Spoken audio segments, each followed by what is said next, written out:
Witam Was wszystkich serdecznie. Dzisiaj mam dla Was wyjątkowo wartościowy materiał. Wyjątkowo wartościowy z uwagi na wiedzę, którą zdobędziecie z tego filmu. W filmie macie receptę na to, w jaki sposób leczyć Wasze ryby w poszczególnych chorobach. Maciej Koczko podzieli się swoją wiedzą w ramach spotkania Górnośląskiego Stowarzyszenia Akwarystów i wypowiedział się na temat leczenia chorób ryby, w jaki sposób leczyć jaką chorobę. Z uwagi na to, że film jest bardzo długi, podzieliłem go na rozdziały. Macie na dole ekranu, na pasku nazwy choroby i jeżeli wybierzecie, to w ten sposób będziecie mieli łatwiej i będziecie mogli szybciej, nie będziecie musieli całego oglądać, żeby znaleźć tą chorobę, która Was interesuje, która dotyczy Waszych ryb. A jeżeli nie umiecie rozpoznać choroby, która dolega Waszym zbiorniku, która dopadła Wasz zbiornik, to wtedy polecam Wam poprzedni materiał, również od Macieja Koczko, który pokazywał, w jaki sposób rozpoznać jednostki chorobowe, w jaki sposób zidentyfikować to, co dolega naszym rybom. Zapraszam do oglądania. Na naszym spotkaniu Górnośląskiego Stowarzyszenia Akwarystów dzisiaj nasz kolega Maciek opowie swoją drugą część na temat chorób ryb akwariowych. Także oddaję Maćkowi głos i zapraszam. Witam Was serdecznie.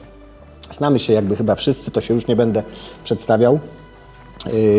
Powiem tylko tak, że taki bonus dla uczestników tego spotkania tutaj, czego nie będzie na filmie, jak skończymy nagrywanie, pokażę Wam jeszcze parę fajnych rzeczy na ekranie, coś, czego nie będzie nagranego. Dzisiaj o chorobach ryb. Część druga i będę się skupiać już na samych chorobach i o tym, skąd się biorą, jak przebiegają, jak sobie z nimi radzić, jak do nich nie dopuścić. Na początek pozwolę sobie puścić w obieg, żebyście sobie poprzeglądali i puszczali dalej w kółeczko i tam też leżą książki. To są między innymi książki, które można zdobyć u nas na rynku w Polsce. No, niestety większość z nich tylko na rynku wtórnym, bo rzadko się zdarza, żeby wychodziły jakieś nowe pozycje. Ale szukać trzeba, znaczy nie trzeba, no ale warto, dlatego, bo jednak książka i wiedza w tej książce no jest nieporównywalna do tego, co znajdujemy w internecie.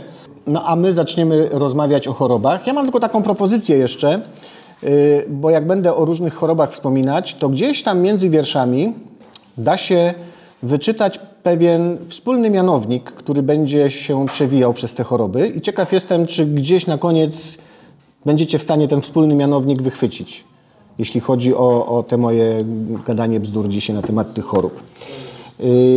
Ja może na początek zapytam. Zrobimy sobie taką szybką ankietę. Jeśli chodzi o to, jakie najczęściej choroby pojawiają się w akwariach. Czy ktoś z Was w swoim życiu w akwarium miał pleśniawkę? Jak tak, to ręka w górę. No, parę osób się pojawiło, nawet całkiem sporo. A na przykład ospę rybią. O, to prawie wszyscy podnieśli rękę do góry. No właśnie. Jakąś chorobę bakteryjną? No, bo jakąś. No, teraz najczęściej. Teraz najczęściej. No tak, to jest z tego powodu, o którym mówiłem na pierwszym spotkaniu niestety, że zalewa nas ryba mocno z Azji, która jest, mają szczepy lekooporne. Jakieś kłopoty z nicieniami? Mówię o rybach, żeby nie było. Mieliśmy czy nie mieliśmy w akwariach? Mieliśmy. Wiciowce? Też. No to okazuje się, że większość tych chorób, które wymieniam, gdzieś tam komuś się kiedyś przez akwarystykę przewinęły. Prym wiódł kolorzęsek, czyli ospa rybia, co mnie zupełnie nie dziwi, bo to bardzo, ale to bardzo popularna choroba w akwariach. Szczęście jest takie, że jak zobaczymy te kropki na naszej rybie i zadziałamy, no to problem się w zasadzie rozwiązuje. Zaczniemy od tej ospy w takim razie? Zaczniemy od tej ospy. Zacznijmy od niej, bo tu jest też sporo właśnie różnych błędów. Ospa rybia wywoływana jest przez kulorzęska, który ma dość charakterystyczny wygląd i ciężko go pomylić, jak się przypatrzymy na przykład przez lupę na rybę. Musi mieć bardzo, ale to bardzo regularny, okrągły kształt. To jest charakterystyka tego pasożyta, więc ciężko go pomylić z jakimś innym. Wielkość mniej więcej, no dorosłe będą miały ziarenko kaszy mannej, mniej więcej na rybie. Tak? Zresztą jak mówię, no każdy z Was praktycznie rzecz biorąc w życiu widział. I tu damy przykład. Teraz zobaczymy tylko, jak to na ekranie wychodzi. Całkiem duża ta ryba, czyli całkiem dobrze będzie z daleka widać. Widać, że to... Widać? Stadium dość zaawansowane. Na pewno jak ktoś wrzuci takie zdjęcie na grupę i powie, powiedzcie co to, bo wczoraj jeszcze nie miała, to nikt nie uwierzy w takie zapewnienia. Ta ryba przeszła, znaczy żyła w wodzie, gdzie kulorzęsek atakował ją co najmniej już ze 3-4 razy, bo tak dużo jest już tego kulorzęska na niej.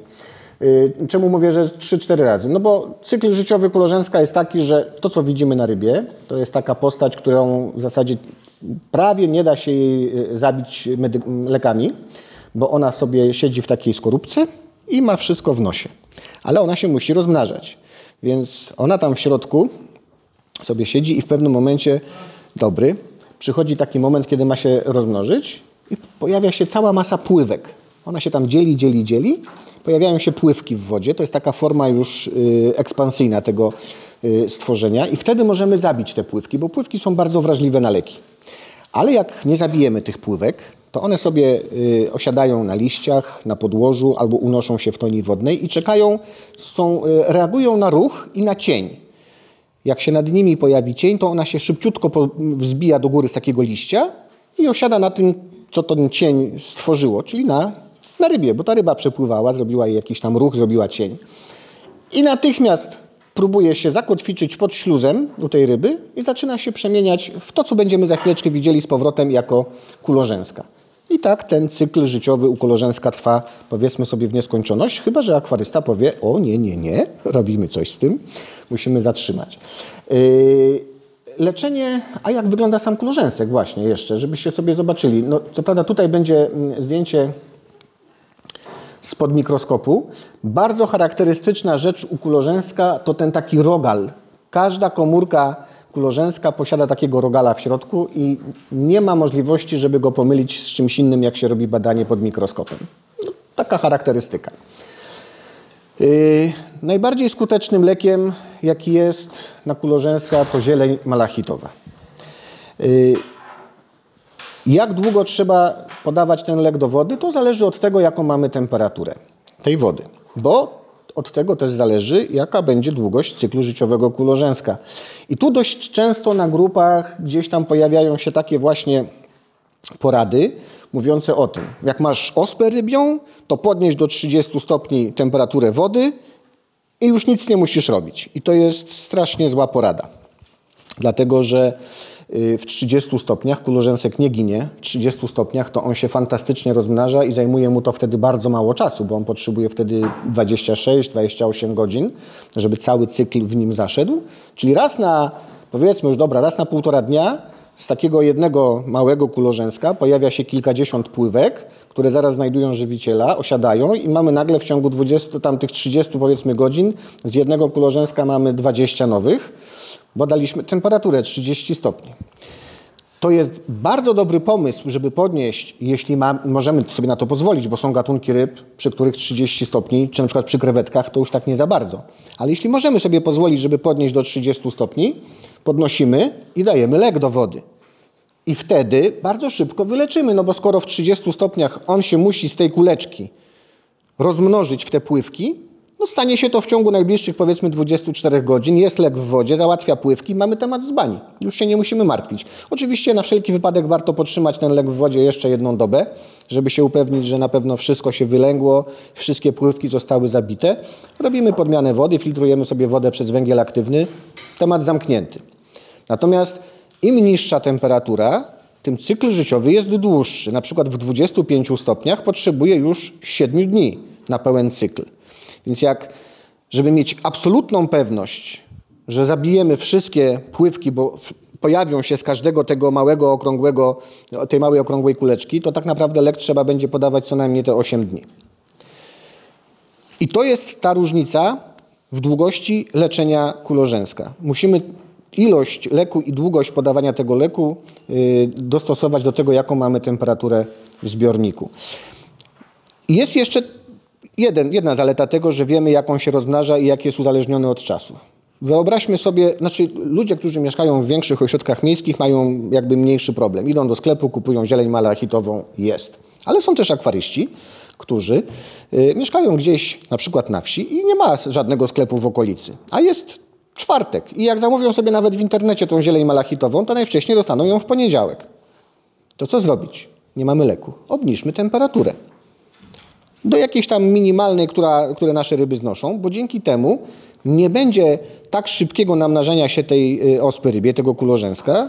Oszczędzimy nasze ryby, poczekamy aż przyjdzie lek, podamy lek i możemy wtedy wrócić do temperatury, jaka była wcześniej w zbiorniku, no bo ryba nie będzie tak obciążona tymi kolejnymi pokoleniami kulorzęska. Możemy sobie sterować jego rozrodem poprzez temperaturę i jak mówię, jak nie mamy leku, obniżamy, czekamy na lek i zaczynamy znowu podnosić temperaturę. Jest pewien lek, no ja po prostu będę musiał powiedzieć, jak on się nazywa, bo jest fantastycznym lekiem na kulorzęska. Jest to preparat takiej serii profesjonalnej firmy Sera. Nazywa się Protazol. I dlaczego jest taki świetny? Dlatego, że to jest jedyny producent, który wypuszcza na rynek zieleń malachitową, która jest przezroczysta, a jest przezroczysta dlatego, że to jest zupełnie inna forma zieleni malachitowej. To jest zieleń malachitowa w tak zwanej formie carbinol base. To oznacza w skrócie, jak podajemy zwykłą zieleń malachitową do zbiornika, to ona, żeby zadziałać w ogóle na ten organizm kulorzęska bądź innych pierwotniaków, ona musi zostać przez te pierwotniaki zmetabolizowana w ich organizmach i dopiero kiedy podczas tego metabolizowania pojawia się forma carbinol base, to ona staje się toksyczna dla tych pierwotniaków, czy dla tego kulorzęska i dopiero w takiej postaci je zabija. A Sera wprowadziła substancję, która już jest jakby zmetabolizowaną zielenią malachitową, czyli jej szybkość zadziałania będzie nieporównywalna. Powiem więcej, Sera twierdzi, i to jest prawda, bo udało mi się to też jakby kiedyś przeprowadzić, w tej postaci ten lek jest zabójczy nawet dla tych białych kropek, nie musimy czekać, aż pojawią się pływki. Potrafi załatwić też te białe kropki na rybie. I tak naprawdę wlewając ten środek do akwarium macie spokój bez względu na temperaturę mniej więcej w ciągu jednej doby ze wszystkimi. Protazol. Sera Professional robi taki środek Protazol. Czyli on będzie skuteczniejszy na przykład jak mamy ryby zimnolubne, tak? Bo ten... Tak, i absolutnie nie trzeba będzie tak długo czekać. Ja byłem za pierwszym razem, jak użyłem tego środka, nie wiem, tam z 8 lat temu. Nie chciałem uwierzyć w to, że to może zadziałać aż tak szybko i to zniknęły z ryby od razu te białe kropki w ciągu kilku godzin. Jedyny mankament ewentualnie barwi wężyki od powietrza i biały silikon na niebiesko. To tak ma po prostu. Więc jak macie biały silikon, ta Sera, tak, potrafi zabarwić właśnie, mówię, wężyki od powietrza, które są przezroczyste, takie z silikonu, silikon przezroczysty czy biały akwarystyczny zabarwi. Czyli jak ktoś ma powiedzmy akwarium klejone na białym silikonie, to może się zdziwić. Bardzo nawet, tak. Zaleta? W sklepach akwarystycznych. Dolewasz go do wody i klient przychodzi i nie mówi, a co tu? Czemu tu zielone? No bo nie jest zielone, bo jest przezroczyste w razie czego. Kulorzęsek. Antychowicz daje takie też jeszcze różowe światełko, mówiąc o tym, że... Jeszcze raz? Odbarwi się to? Nie, to już zostaje takie na całe życie niestety, nie odbarwi się. Że jest dość duża grupa ryb, niestety nie wymienia tej grupy z imienia, nie mówi jakie to są gatunki ryb czy rodzaje, ale że spora liczba naszych akwarystycznych przyjaciół po przebyciu choroby, jaką jest ospa rybia, nabiera odporności i nawet gdyby się pojawił znowu kulorzęsek w zbiorniku, to same sobie z nim będą radzić. Wytwarzają jakąś substancję w organizmie, która powoduje, że jak pływka chce się zagłębić w ciele pod śluzem i umocować się, żeby być znowu kulorzęskiem, to ta substancja nie pozwala i zabija tego kulorzęska. To tak jak szczepionka powiedzmy u ludzi, prawda? Wytwarzają jakąś substancję ryby po tym, jak przeszły tą chorobę. Nie wszystkie gatunki. I podobno wystarcza to na około 12 do 16 miesięcy takiej odporności u ryby, więc jest szansa, że w najbliższym czasie po wyleczeniu nie powinno to wrócić. Skąd się może wziąć w akwarium? Może się wziąć z mrożonego pokarmu, bo potrafią cysty przetrwać w mrożonym pokarmie, z innymi roślinkami, z wodą, z innymi rybkami. No tak naprawdę możliwości przyniesienia sobie tego do zbiornika jest cała masa. Stąd warto robić kwarantannę rybom, które przynosimy, bo jak sobie wpuścimy je do zbiornika kwarantannowego i mając temperaturę 25 stopni, odczekamy 7-8 dni i się nic nie pojawi, to się nic nie pojawi. No bo nie będzie miało skąd się pojawić, bo cykl już minął i nie ma żadnej białej kropki na rybie. Jest też taka metoda, tylko że strasznie i pracochłonna, którą też opisuje Antychowicz u siebie w książce, że można przenosić w zależności od temperatury co kilka dni ryby z akwarium do akwarium pustego, bez żadnych, do czystego szkła. I te pływki, które się będą wylęgały, jak zabierzemy ryby, bo się wylęgły pływki, to one się nie będą miały na czym osiąść i w ten sposób się pozbędziemy. No, sorry, chyba lepiej użyć tej zieleni malachitowej i mieć to z bani, prawda? Ichtio.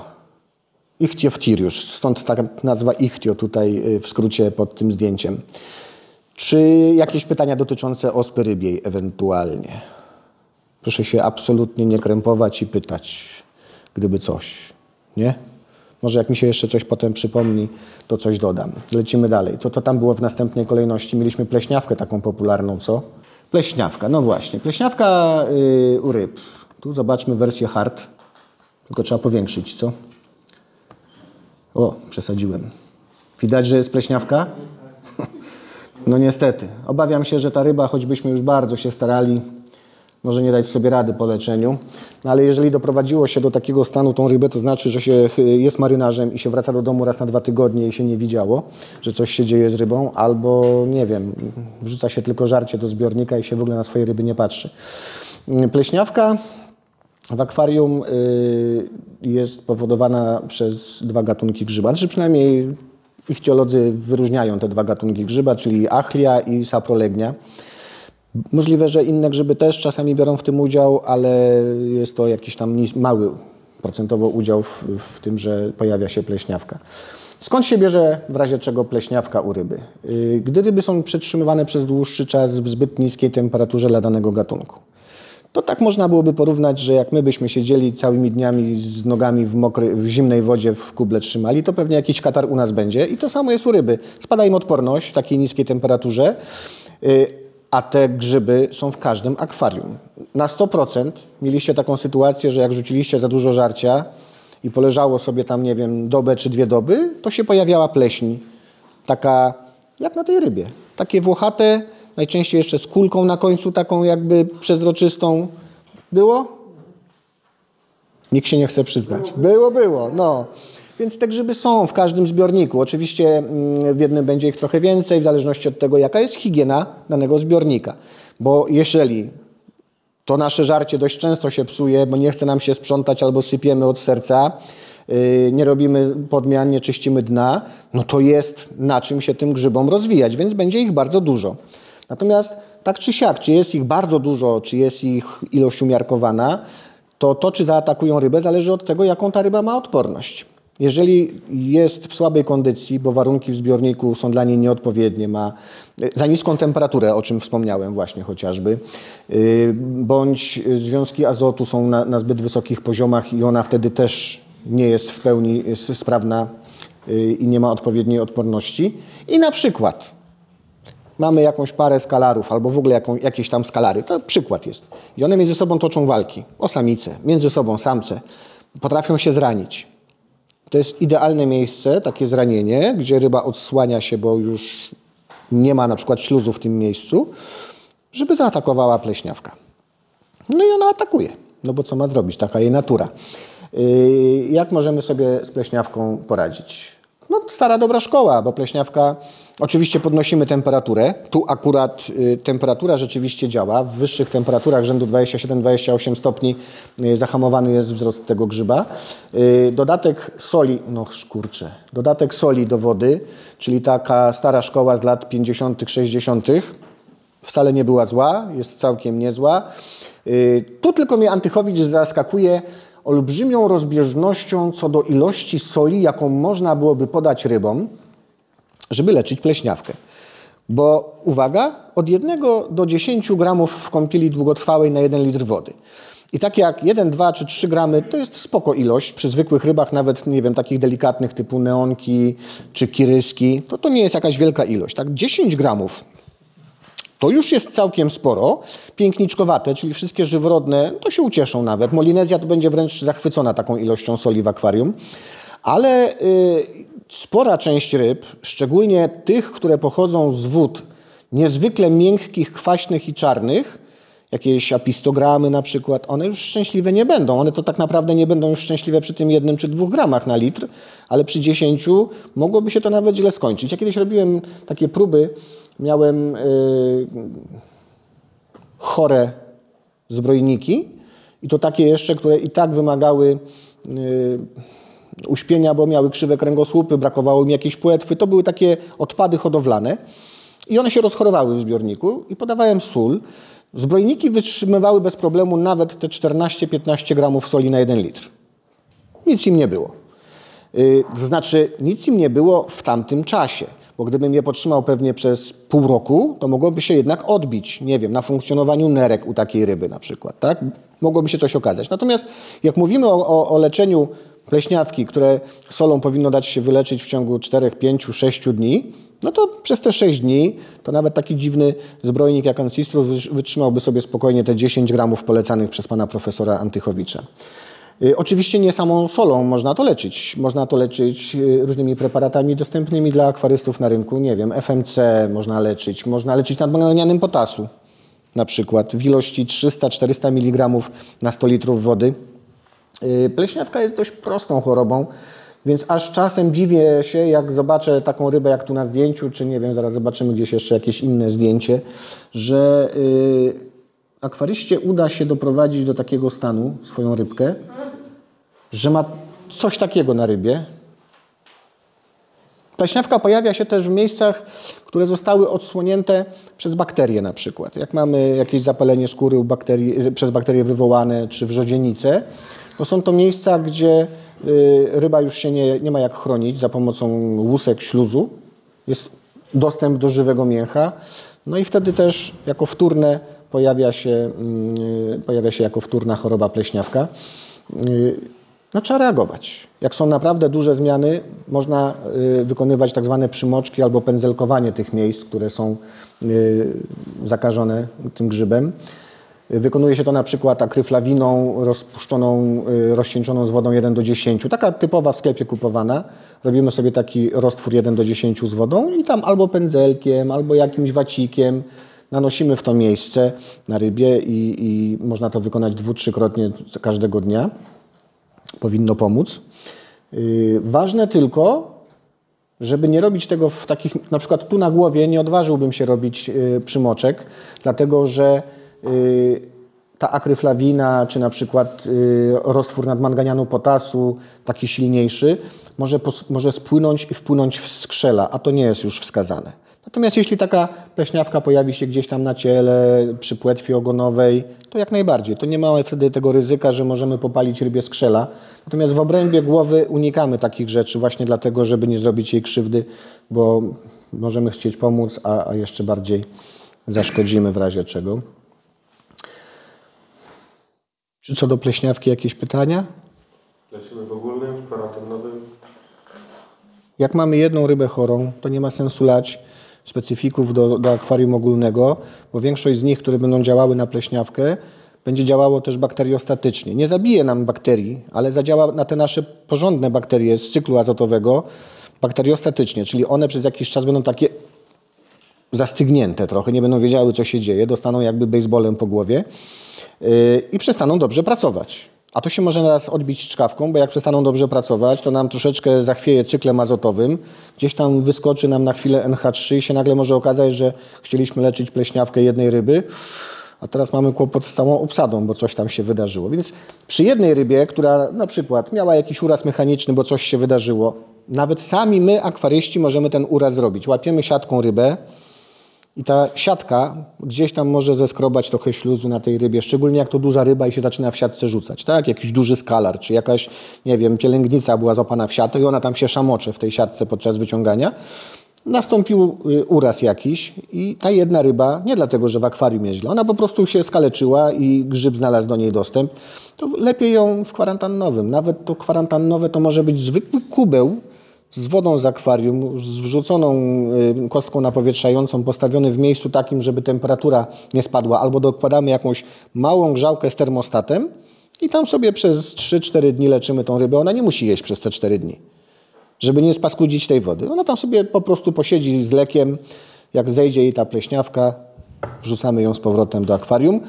Zanim ją wrzucimy do akwarium, to od razu powiem, zarówno tu przy pleśniawce, jak i przy chorobach takich jak wrzodzienice, czy no głównie wrzodzienice, gdzie mamy otwarte rany na rybie, które leczymy, to po takich kąpielach krótkotrwałych, jak już chcemy wpuścić z powrotem rybę do akwarium, to warto jeszcze zabezpieczyć jej tą ranę, żeby znowu nie nastąpiła wtórna infekcja, używając tego, czego my używamy, my ludzie, jak mamy jakieś rany. Na przykład alantan kupiony w aptece.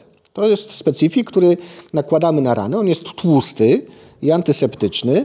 I przez to, że jest tłusty, to taka ryba po wpuszczeniu do zbiornika przez kilkanaście godzin będzie miała ochronę, bo ten tłuszcz nie zejdzie tak łatwo, no nie rozpuści się w tej wodzie.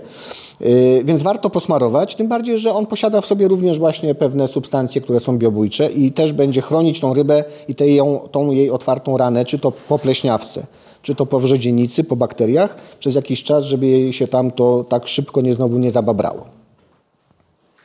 Także lepiej niekoniecznie, chyba że mamy na wszystkich rybach tą pleśniawkę, nie wiem jak to możliwe, ale tak się mogłoby zdarzyć, no to wtedy już nie mamy wyboru, leczymy w ogólnym. Czy o pleśniawce coś jeszcze? Czy przechodzimy do ciekawszych tematów? Nie ma chętnych. Dobra, jedziemy dalej. To teraz co? Nicienie? Bo nicienie są fajne, co? Mogą być? Wszyscy czekają na nicienie, każdy chciałby mieć u ryby, a tu nic z tego. Nicienie. No, gdzie tu są te nicienie? Są nicienie, proszę Państwa. W zasadzie, jeśli chodzi o nicienie u ryb, to powinniśmy skupić się na dwóch gatunkach. Zaczniemy od takiego fajniejszego wizualnie, czyli od Camalanusa. I otóż mamy Camalanusa. O, przesadziłem. Jak widzimy na zdjęciu, samiczka gupika i coś dziwnego wystaje jej z odbytu.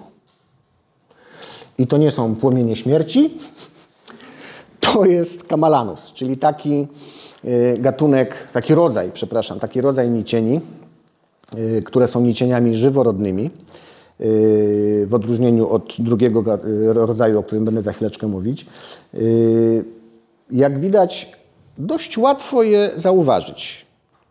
No bo wystarczy popatrzeć na swoje ryby i to wygląda albo tak jak teraz pokażę za chwileczkę, powiększę troszkę. Tu mamy sturisomę na szybie i też jej coś wystaje z odbytu. No to są właśnie te nicienie. Jak się zbliżymy na przykład siatką do takiej ryby, to one się szybko chowają. Włażą jej tam z powrotem, ale jak znowu ryba jest spokojna, gdzieś tam sobie siedzi albo pływa i nie jest niepokojona przez nas, to one będą sobie wystawać. Jak wspomniałem, są żyworodne. Dostarczyć je możemy do akwarium również z mrożonym pokarmem. Aha, dlaczego ja o tym mrożonym pokarmie mówię, że możemy? No bo teoretycznie rzecz biorąc można by powiedzieć, mrożony pokarm to bezpieczny pokarm. No tak i nie. Bo przemrożenie pokarmu zabija część patogenów. Na przykład potrafi zabić strzępki grzyba, ale też chociażby pływki kulorzęska. Natomiast jest cała masa patogenów, których to mrożenie w minus 25 stopniach w zamrażarce przez 2 miesiące albo nawet rok, a ja kiedyś próbowałem i zatrzymałem sobie w zamrażarce przez prawie 3 lata oczlika i po 3 latach po wpuszczeniu do zbiornika z tego oczlika powykluwały się larwy owadów, które żyją w wodzie, więc jeśli powykluwały się larwy owadów, to tym bardziej wiele patogenów zostanie w takim oczliku. Te 25 stopni jest niewystarczającą temperaturą, żeby zabić niektóre patogeny po prostu. Dopytywałem się swego czasu paru osób, między innymi ichtiopatologa, między innymi mojego przyjaciela biologa, który z kolei zapytał osobę, która się bawi w rzeczy związane z kriotemperaturami, pewien biolog, w jakich temperaturach trzeba byłoby mrozić pokarm i jak długo, żeby mieć pewność, że już niczego nie zawleczemy do zbiornika. Co się okazuje? Pewności mieć nie będziemy nigdy, bo nie wytłuczemy w dostępnych nam zamrażarkach wirusów. Tyle tylko, że na szczęście choroby wirusowe u ryb akwariowych są tak sporadyczne, że można byłoby pominąć ten temat. Natomiast żeby się pozbyć wszelkiego innego dziadostwa, bo nie chcę mówić brzydziej, trzeba byłoby w temperaturze minus 65 stopni przez co najmniej 2,5 do 3 tygodni trzymać taki pokarm i wtedy możemy mieć pewność, że większość patogenów, czy to będą bakterie, czy to będą pierwotniaki najróżniejsze, czy jakieś nicienie, czy wiciowce, no czyli pierwotniaki właśnie, to wszystko wybiliśmy. No ale minus 65 stopni przez 3 tygodnie, to gdyby firmy handlujące żywym, mrożonym pokarmem chciały przetrzymywać swoje pokarmy w takich warunkach, to za kilogram ochotki dziś trzeba płacić mniej więcej 45-50 zł w tafli. Myślę, że musielibyśmy płacić za 450 i nikt by tego nie kupował. Koszty rosną olbrzymio przy takim mrożeniu na dużą skalę i dlatego nikt tego nie robi. W związku z tym, niestety, nawet karmiąc mrożonym pokarmem, proszę Państwa, musicie się liczyć z tym, że coś można do akwarium przynieść. I sobie trzeba będzie potem z tym radzić. Można przynieść sobie takie urocze, czerwone robaczki wystające z pupy. Można oczywiście przynieść też inny rodzaj nicienia. Mianowicie, a tu jeszcze pokażę Wam tego kamalanusa wyciągniętego na szkiełko. No taki tubifex niemalże, prawda? Jakiś mały.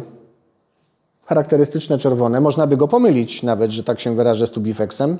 Zresztą gdzieś kiedyś widziałem jakieś takie opinie, jak ktoś wrzucił zdjęcie ryby chorej na kamalanusa, to ktoś powiedział: nie strawiła tubifexu i jej wystaje. No okej, niech tak będzie.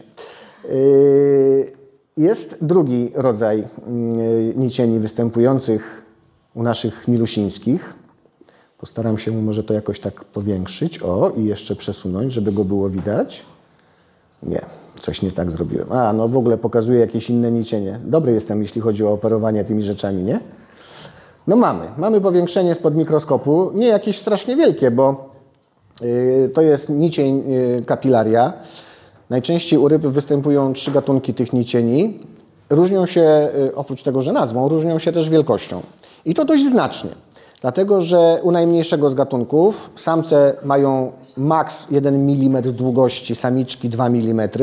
To takie niezauważalne, że tak się wyrażę. Ale są też takie kapilarie, gdzie samiczka potrafi mieć 20 mm długości. To już jest kawałek nicienia. 2 cm robaka jesteśmy w stanie zobaczyć w odchodach, gdyby wyszedł sobie razem z kupą z ryby, praktycznie rzecz biorąc gołym okiem, że już nie wspomnę o lubce. No tylko, że nigdy nie mamy pewności, co nam się trafiło dzisiaj, prawda, którą bramkę wybraliśmy. Czasami będą to jednak te niewidoczne gołym okiem.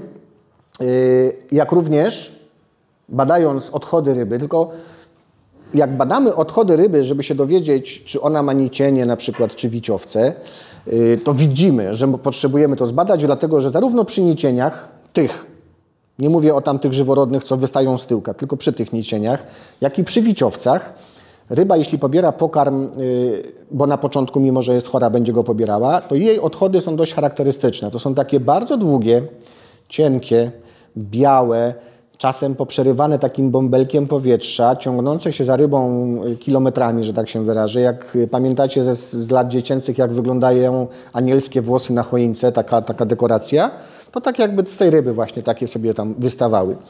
No i to daje do zrozumienia, że coś jest nie tak z naszą rybą, bo to nie dlatego, że idą święta i ona nam produkuje anielskie włosy na choinkę, bo jest taka kochana, tylko ma kłopot w jelitach albo z nicieniem, albo z wiciowcem. I problem polega na tym, że gołym okiem nie jesteśmy w stanie stwierdzić, kto jest odpowiedzialny za te odchody, bo one wyglądają tak samo. Tam gdzieś ktoś kiedyś wspominał, któryś z doktorów zajmujących się tym, ale tylko on jeden, że jak są nicienie, to wtedy się ten bąbelek powietrza może pojawić w odchodach. Jak to są wiciowce, to tego bąbelka nie będzie. Jakoś żaden inny ichtiolog i ichtiopatolog nie podciągnął tego tematu, nie potwierdzał tego, więc ja bym się też tutaj nie sugerował. Więc żebyśmy wiedzieli, z czym walczymy, bo są inne metody leczenia, to musimy takiego kupsztala, który wystaje z tej ryby, wsadzić pod mikroskop i się dowiedzieć. No i teraz też nie jest tak różowo, bo jeśli akurat trafi nam się nicień w kupie, no to spoko, to już go widzimy, że jest i niego tam nie powinno być. Nicień zazwyczaj, jak wygląda, no to widzimy, rusza się, ma takie charakterystyczne ruchy, takie wygina się, nie wiem, panowie, którzy jeżdżą na ryby, będą wiedzieć, jak się nabije robaka na haczyk, to on tak się wygina strasznie we wszystkie strony, no to tak samo ten nicień w tej kupie się będzie wyginał, ale czasem nie ma tych nicieni. Na szczęście mogą być ewentualnie jaja nicienia. Już go pokazuję, tylko założę okulary i go znajdę. Jajo nicienia jest dość charakterystyczne. Widać dobrze? Widać dobrze. Ja przecież sam sobie mogę zobaczyć i widać dobrze. Jajo nicienia ma taki kształt, jakby z obu stron było lekko spłaszczone, ma taką niby pokryweczkę. Widać tą pokryweczkę? Widać. No to jak zobaczymy, że są jaja nicienia, no to w zasadzie ktoś musiał je złożyć, te jaja, czyli mamy nicienie w przewodzie pokarmowym. No ale żeby nie było tak kolorowo, Niestety nicienie, zarówno te rybie, jak i nasze, zresztą ludzkie też, mają okresy rozrodcze uzależnione od fazy księżyca. I to, że my w kupie nie znajdziemy jaj, to nie znaczy, że tych nicieni nie ma w układzie pokarmowym, tylko po prostu bierzemy kupę nie w tym czasie, co trzeba, nie w czasie rozrodu nicieni. Więc tu nawet pan profesor Antychowicz kładzie mocny nacisk na to, że nieznalezienie jaj nicieni w odchodach nie oznacza, że tych nicieni nie ma w układzie pokarmowym. Jak już znajdziemy nicienia, to mamy z bani. Jak znajdziemy wiciowce w kupie, o których będę za chwileczkę też mówił, to wcale nie znaczy, że w tym samym czasie nie będzie nicieni. Natomiast jak nie znajdujemy wiciowców, to znaczy, że ich nie ma, bo wiciowce, jak są w odchodach, bo ryba ma takie białe odchody z powodu wiciowców, to jest ich tyle, że nie jesteśmy w stanie ich nie zauważyć, po prostu. A od nich to się aż roi. I nie da się, jak zaraz przejdziemy do wiciowców, to wam pokażę, jak wygląda wiciowiec, tylko to jakby nie ma żadnego znaczenia, jak on wygląda, bo pod mikroskopem nie jesteśmy w stanie zobaczyć pojedynczego wiciowca, dlatego że one poruszają się z taką prędkością, że to wygląda jak, nie wiem, jakbyśmy chcieli zobaczyć jednego Japończyka w Tokio, mając zdjęcie z satelity, gdzie się wszyscy ruszają. No nie da się zobaczyć tego jednego, tak? Tylko cały tłum. Wiciowce właśnie o tyle fajnie się znajduje pod mikroskopem, że jak zobaczymy taką ruszającą się wielką rzeszę małych pchełek kręcących się we wszystkie strony, no to wiecie, że macie wiciowca w odchodach i wiadomo będzie na co leczyć. Ale to, że zobaczymy wiciowce, a nie zobaczymy nicienia, to wcale nie znaczy, że ich też nie ma, bo one dość często występują razem. I gdy występują razem, to wtedy jest jeszcze większe prawdopodobieństwo, że nasza ryba, która będzie miała te wiciowce, będzie miała typowe objawy tak zwanej dziurawicy. Pewnie słyszeliście o dziurawicy u ryb. Szczególnie u paletek, u pielęgnic, bo one dość często, ale tak naprawdę każda ryba może mieć dziurawicę, dlatego że istniejące nicienie w układzie pokarmowym mają to do siebie, że potrafią naruszać błonę układu pokarmowego, błonę jelit. I korzystają z tego wtedy wiciowce. Co prawda one podobno nawet bez udziału nicieni są w stanie też przebić się przez warstwy jelit u ryby, natomiast nicienie im w tym zdecydowanie pomagają. I wtedy, gdy dostają się już do jam ciała, zaczynają atakować różne narządy, pojawiają się również w okolicach linii nabocznej i na głowie ryby, tworząc te charakterystyczne znaki. Czyli mamy dziurę w głowie wypełnioną takim białą substancją. Można by to porównać trochę do trądzika młodzieńczego, do takich sywków, które się tam pojawiają. To dość charakterystyczne jest. Tylko, że to wtedy już jest taka końcowa faza tej choroby. Dlatego warto reagować, jak sobie zobaczymy słabe odchody u naszej ryby, to warto już wtedy reagować, żeby nie doprowadzić do sytuacji, kiedy my widzimy, o, nasza ryba chyba ma dziurawicę, bo się pojawiają te charakterystyczne zewnętrzne objawy, a wtedy czasem może być za późno, dlatego że jeżeli wiciowce zaatakowały nerki i zatkały kanaliki w nerkach, bo tak potrafią zrobić niestety, no to za chwileczkę ryba będzie miała kłopot, żeby się pozbywać toksyn z organizmu przez nerki i może nastąpić zatrucie organizmu po prostu. No dobra, ale ja tak skaczę z tematu na temat. Mamy te nicienie. Mamy nicienie, które składają jajka i mamy nicienie żyworodne. I z jednymi i z drugimi musimy sobie poradzić i na szczęście leki nam tutaj pomogą przy jednym i przy drugim. Z dobrych leków polecałbym Państwu flubendazol. To nie jest lek typowo akwarystyczny, to jest lek, który jest do nabycia ewentualnie u weterynarza. Natomiast polecam go z tego powodu, że jako jeden z niewielu specyfików na rynku on zabija nie tylko postać dorosłą, ale zabija też jaja nicieni.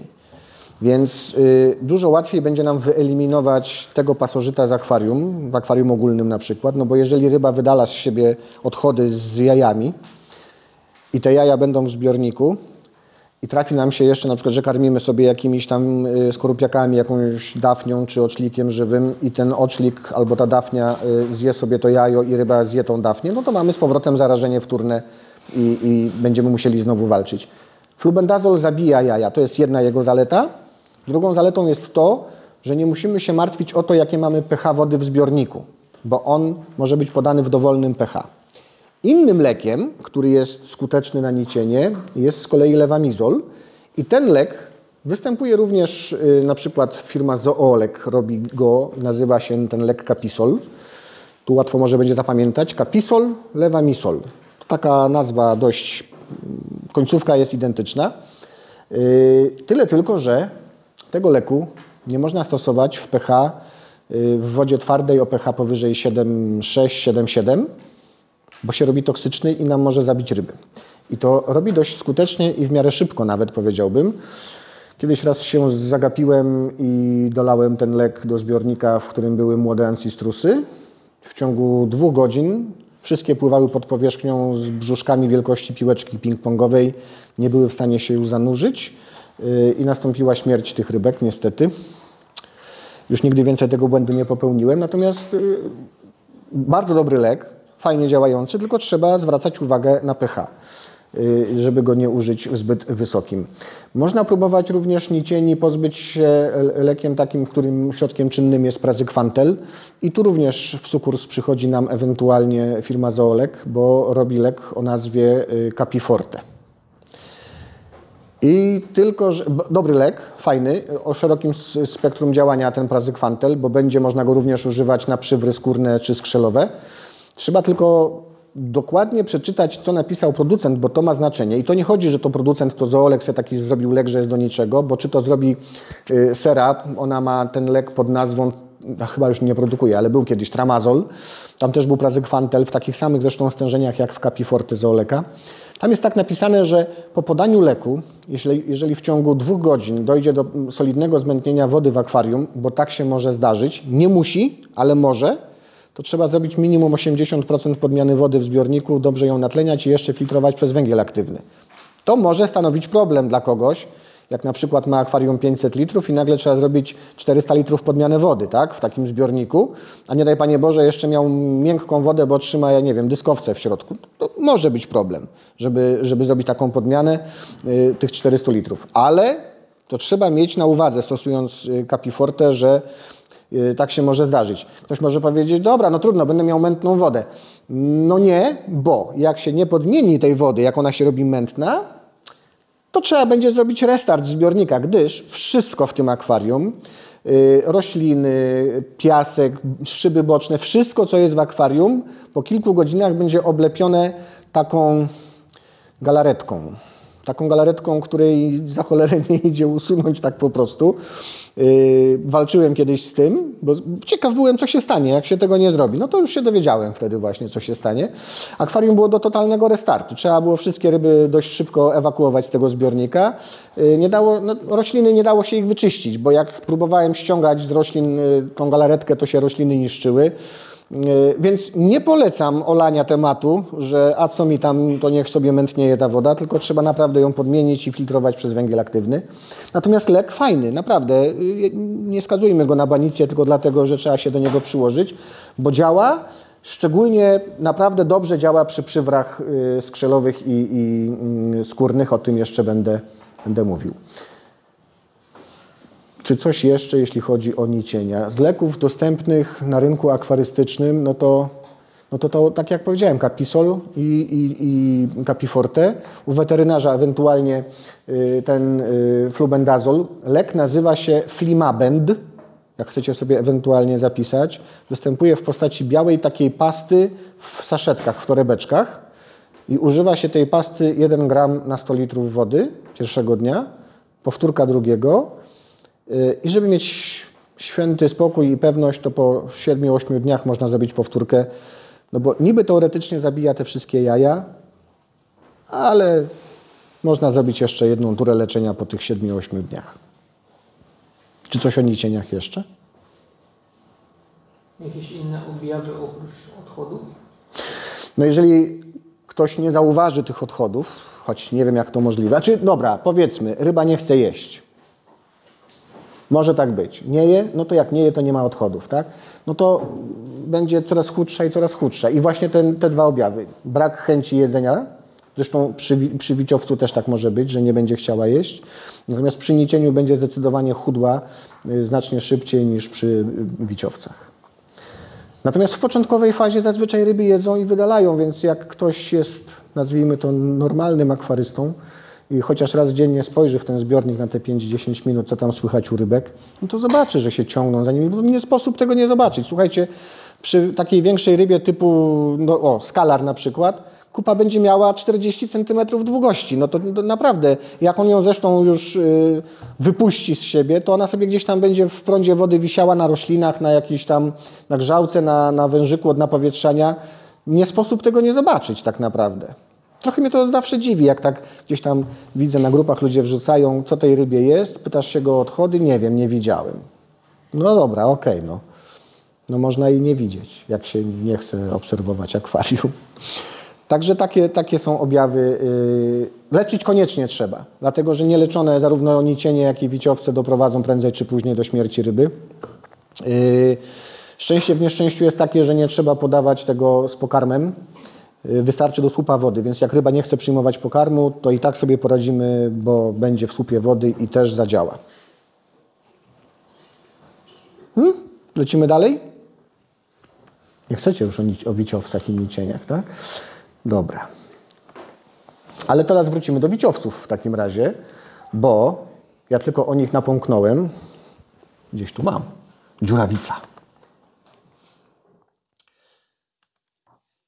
Mówiłem, że pokażę Wam, jak wygląda wiciowiec. Tu jest akurat podobno Spironukleus. Skąd się wzięła nazwa? To chyba widać. No ma tych witek trochę na sobie. To są jego aparaty ruchu.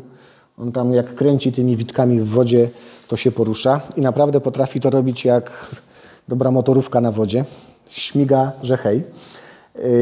Natomiast nie do zauważenia na filmiku pod mikroskopem, czy tam jak będziecie sobie oglądali preparat, że on tymi wiciami rusza. To się dzieje tak szybko i są tak małe przy okazji, jest ich tak strasznie dużo, że tak jak mówię, no to mniej więcej, jakbyście kopnęli w mrowisko, czego nie polecam oczywiście, i zobaczyli, jak się strasznie mrówki wkurzają i wtedy się tam tak strasznie będą ruszać, to tak się będą ruszać wiciowce, kiedy jest ich inwazja.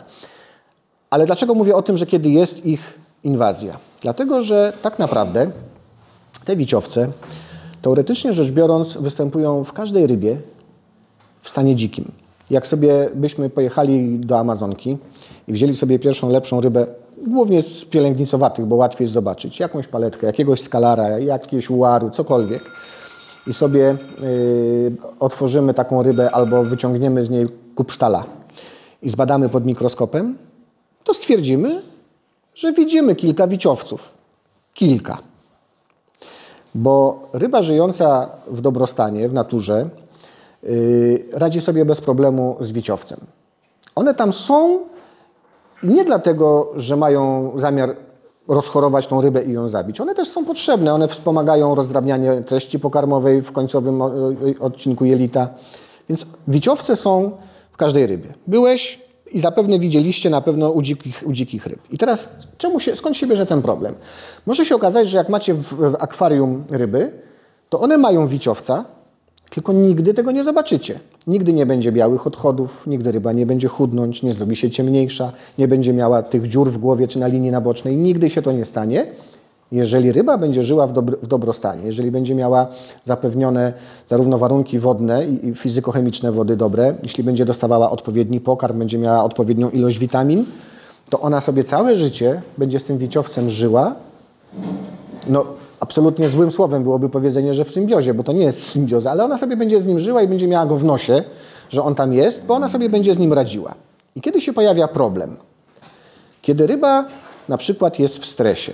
Wyobraźmy sobie taką paletkę łapaną w rzece, w dżungli amazońskiej. To już jest pierwszy stres dla niej. Jedzie sobie do eksportera przez kilka dni w ciężkich warunkach. Tam jest trzymana też w nie najlepszych. Potem jest pakowana w torebki foliowe. Leci sobie samolotem. To akurat dla niej normalne, więc tym się nie stresuje. Dolatuje do Polski, trafia do jakiegoś łysego, który ją sobie zamówił. On ją wkłada do akwarium, za kilka dni ją sprzedaje komuś jeszcze. No taki niezły scenariusz nawet na kilka odcinków horroru o rybach. I ona jest mega zestresowana. W międzyczasie mogła się podtruć w transporcie własnymi odchodami, związkami azotu, które z niej wydaliły się. Była być może przechłodzona, podtruła się dwutlenkiem węgla. Cała masa rzeczy, które spowodowały olbrzymi stres u tej ryby i nagle się okazuje, że nie ma już takiej odporności i zaczyna się w tej paletce namnażać cała masa wiciowców. Do tego jeszcze ryba ta przez ostatnie swoje kilka lat życia bądź miesięcy w tej Amazonce żywiła się naturalnym pokarmem, a teraz dają jej jakieś granulki. I ona musi jeść pokarm, którego wcześniej nie znała. Czasem te granulki są dość twarde i ostre, a ona jest strasznie głodna. I ona będzie łapczywie zżerała ten pokarm, bo pachnie nieźle, ma jakieś atraktory w sobie i nawet nie zdąży się dobrze rozmiękczyć ten pokarm, kiedy ona go połknie. I zdarza się też tak, że takie twarde granulki jeszcze rysują jej nabłonek jelit i wiciowce tylko na to czekają. Nie dość, że zaczynają się namnażać w bardzo dużych ilościach, bo ryba jest w stresie i nie ma odporności, to jeszcze dodatkowo naruszone zostały te powłoki w jelicie i zaczyna być kłopot. Więc to, że znajdziecie sobie czasem w odchodach gdzieś tam wirującego wiciowca albo 3, to nie siejemy paniki. Nie zaczynamy już teraz na gwałt leczyć tej ryby, bo może się okazać, że tym leczeniem to zrobimy sobie dokładnie na odwrót. Dlatego, że na przykład lekiem na wiciowce jest, bardzo dobrym lekiem na wiciowce jest metronidazol. Tyle tylko, że ten metronidazol, jak jakaś chemia, też ma wpływ na zdrowie tej ryby. On jest metabolizowany przez rybę w wątrobie. Osłabia działanie tej wątroby. W związku z tym, jeśli podamy to w zasadzie zdrowej rybie, która ma 3 wiciowce na krzyż w odchodach, to się może okazać, że osłabimy ją tym lekiem i wcale jej nie pomożemy. No dajesz. Bo właśnie chciałem zapytać się, bo tak często właśnie paletkarze robią, że co jakiś czas sobie chcą odrobaczać ryby, tak wiesz. Wiem, to jest... Nie ma czegoś takiego jak profilaktyczne leczenie. Nie ma. Czy kiedykolwiek jakiś lekarz wam powiedział, wie pan co, a profilaktycznie byś pan sobie może odrobaczył się, albo profilaktycznie może bym panu przepisał antybiotyk. Wie pan, bo idzie zima, nie? To może byś pan sobie wziął tutaj serię zastrzyków. No nie ma profilaktyki takiej, dlatego że wszelkiego rodzaju leki zawsze mają gdzieś tam jakieś skutki uboczne. To, co robią hodowcy paletek, ja myślę, że to jest pewne przewrażliwienie. Oni bardzo często mają paletki z bardzo różnych źródeł, bo i dużo hodowlanych z Azji przylatuje do nas i mają te z odłowu. I gdzieś tam się utarło się, że paletki to trzeba odrobaczać, bo oni je karmią mrożonkami, bo oni je karmią właśnie jakimiś granulowanymi pokarmami, czasem bardzo dobrymi, ale czasem niekoniecznie, właśnie takimi twardymi dość, które mogą powodować ten problem, o którym wspomniałem wcześniej. Natomiast no kurczę, no nie. Ktoś tam kiedyś mi powiedział, ale na przykład psy się odrobacza regularnie. No odrobaczasz go przed szczepionką po to, żeby pies nie miał w sobie w razie czego jakichś tam robaków, żeby jego organizm dobrze funkcjonował, bo potem przyjdzie szczepionka i trzeba będzie być odpornym, tak, przy okazji. No nie ma czegoś takiego. Zresztą umówmy się, psy, które biegają gdzieś tam sobie na spacerem luzem, często zżerają jakieś rzeczy po śmietnikach, mają prawo mieć robaki, tak, więc dobra. Jak się zadba o to, żeby ta paletka nie miała kiepskiego żarcia, to po co? Przecież widzisz po tej paletce, tak, że ma bardzo ładne, krótkie, zwięzłe, ciemnobrązowe bądź czarne odchody, takie jak powinna mieć paleta. Większość tych paleciarzy trzyma je na gołym szkle albo na białym piasku, więc idealnie widać odchody. No to skoro są w porządku, to po co? A wiem, że tak robią, odrobaczają, głównie właśnie na te wiciowce. Nie wiem, skąd to się wzięło.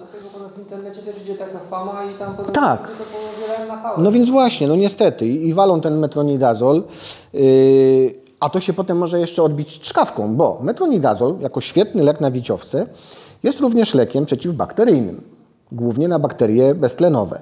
I jak będziemy sobie tak ten metronidazol podawać do wody, a co, bo sobie muszę odrobaczyć nasze ryby, a jego się nie podaje przy wiciowcach tak jak się podaje przy leczeniu bakteryjnym, bo jego się podaje przez 1 bądź 2 dni odpowiednią dawkę przy leczeniu wiciowców i to wystarcza.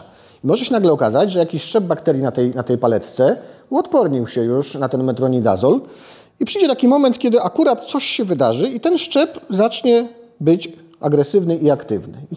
I na przykład pojawi się puchlina u paletki.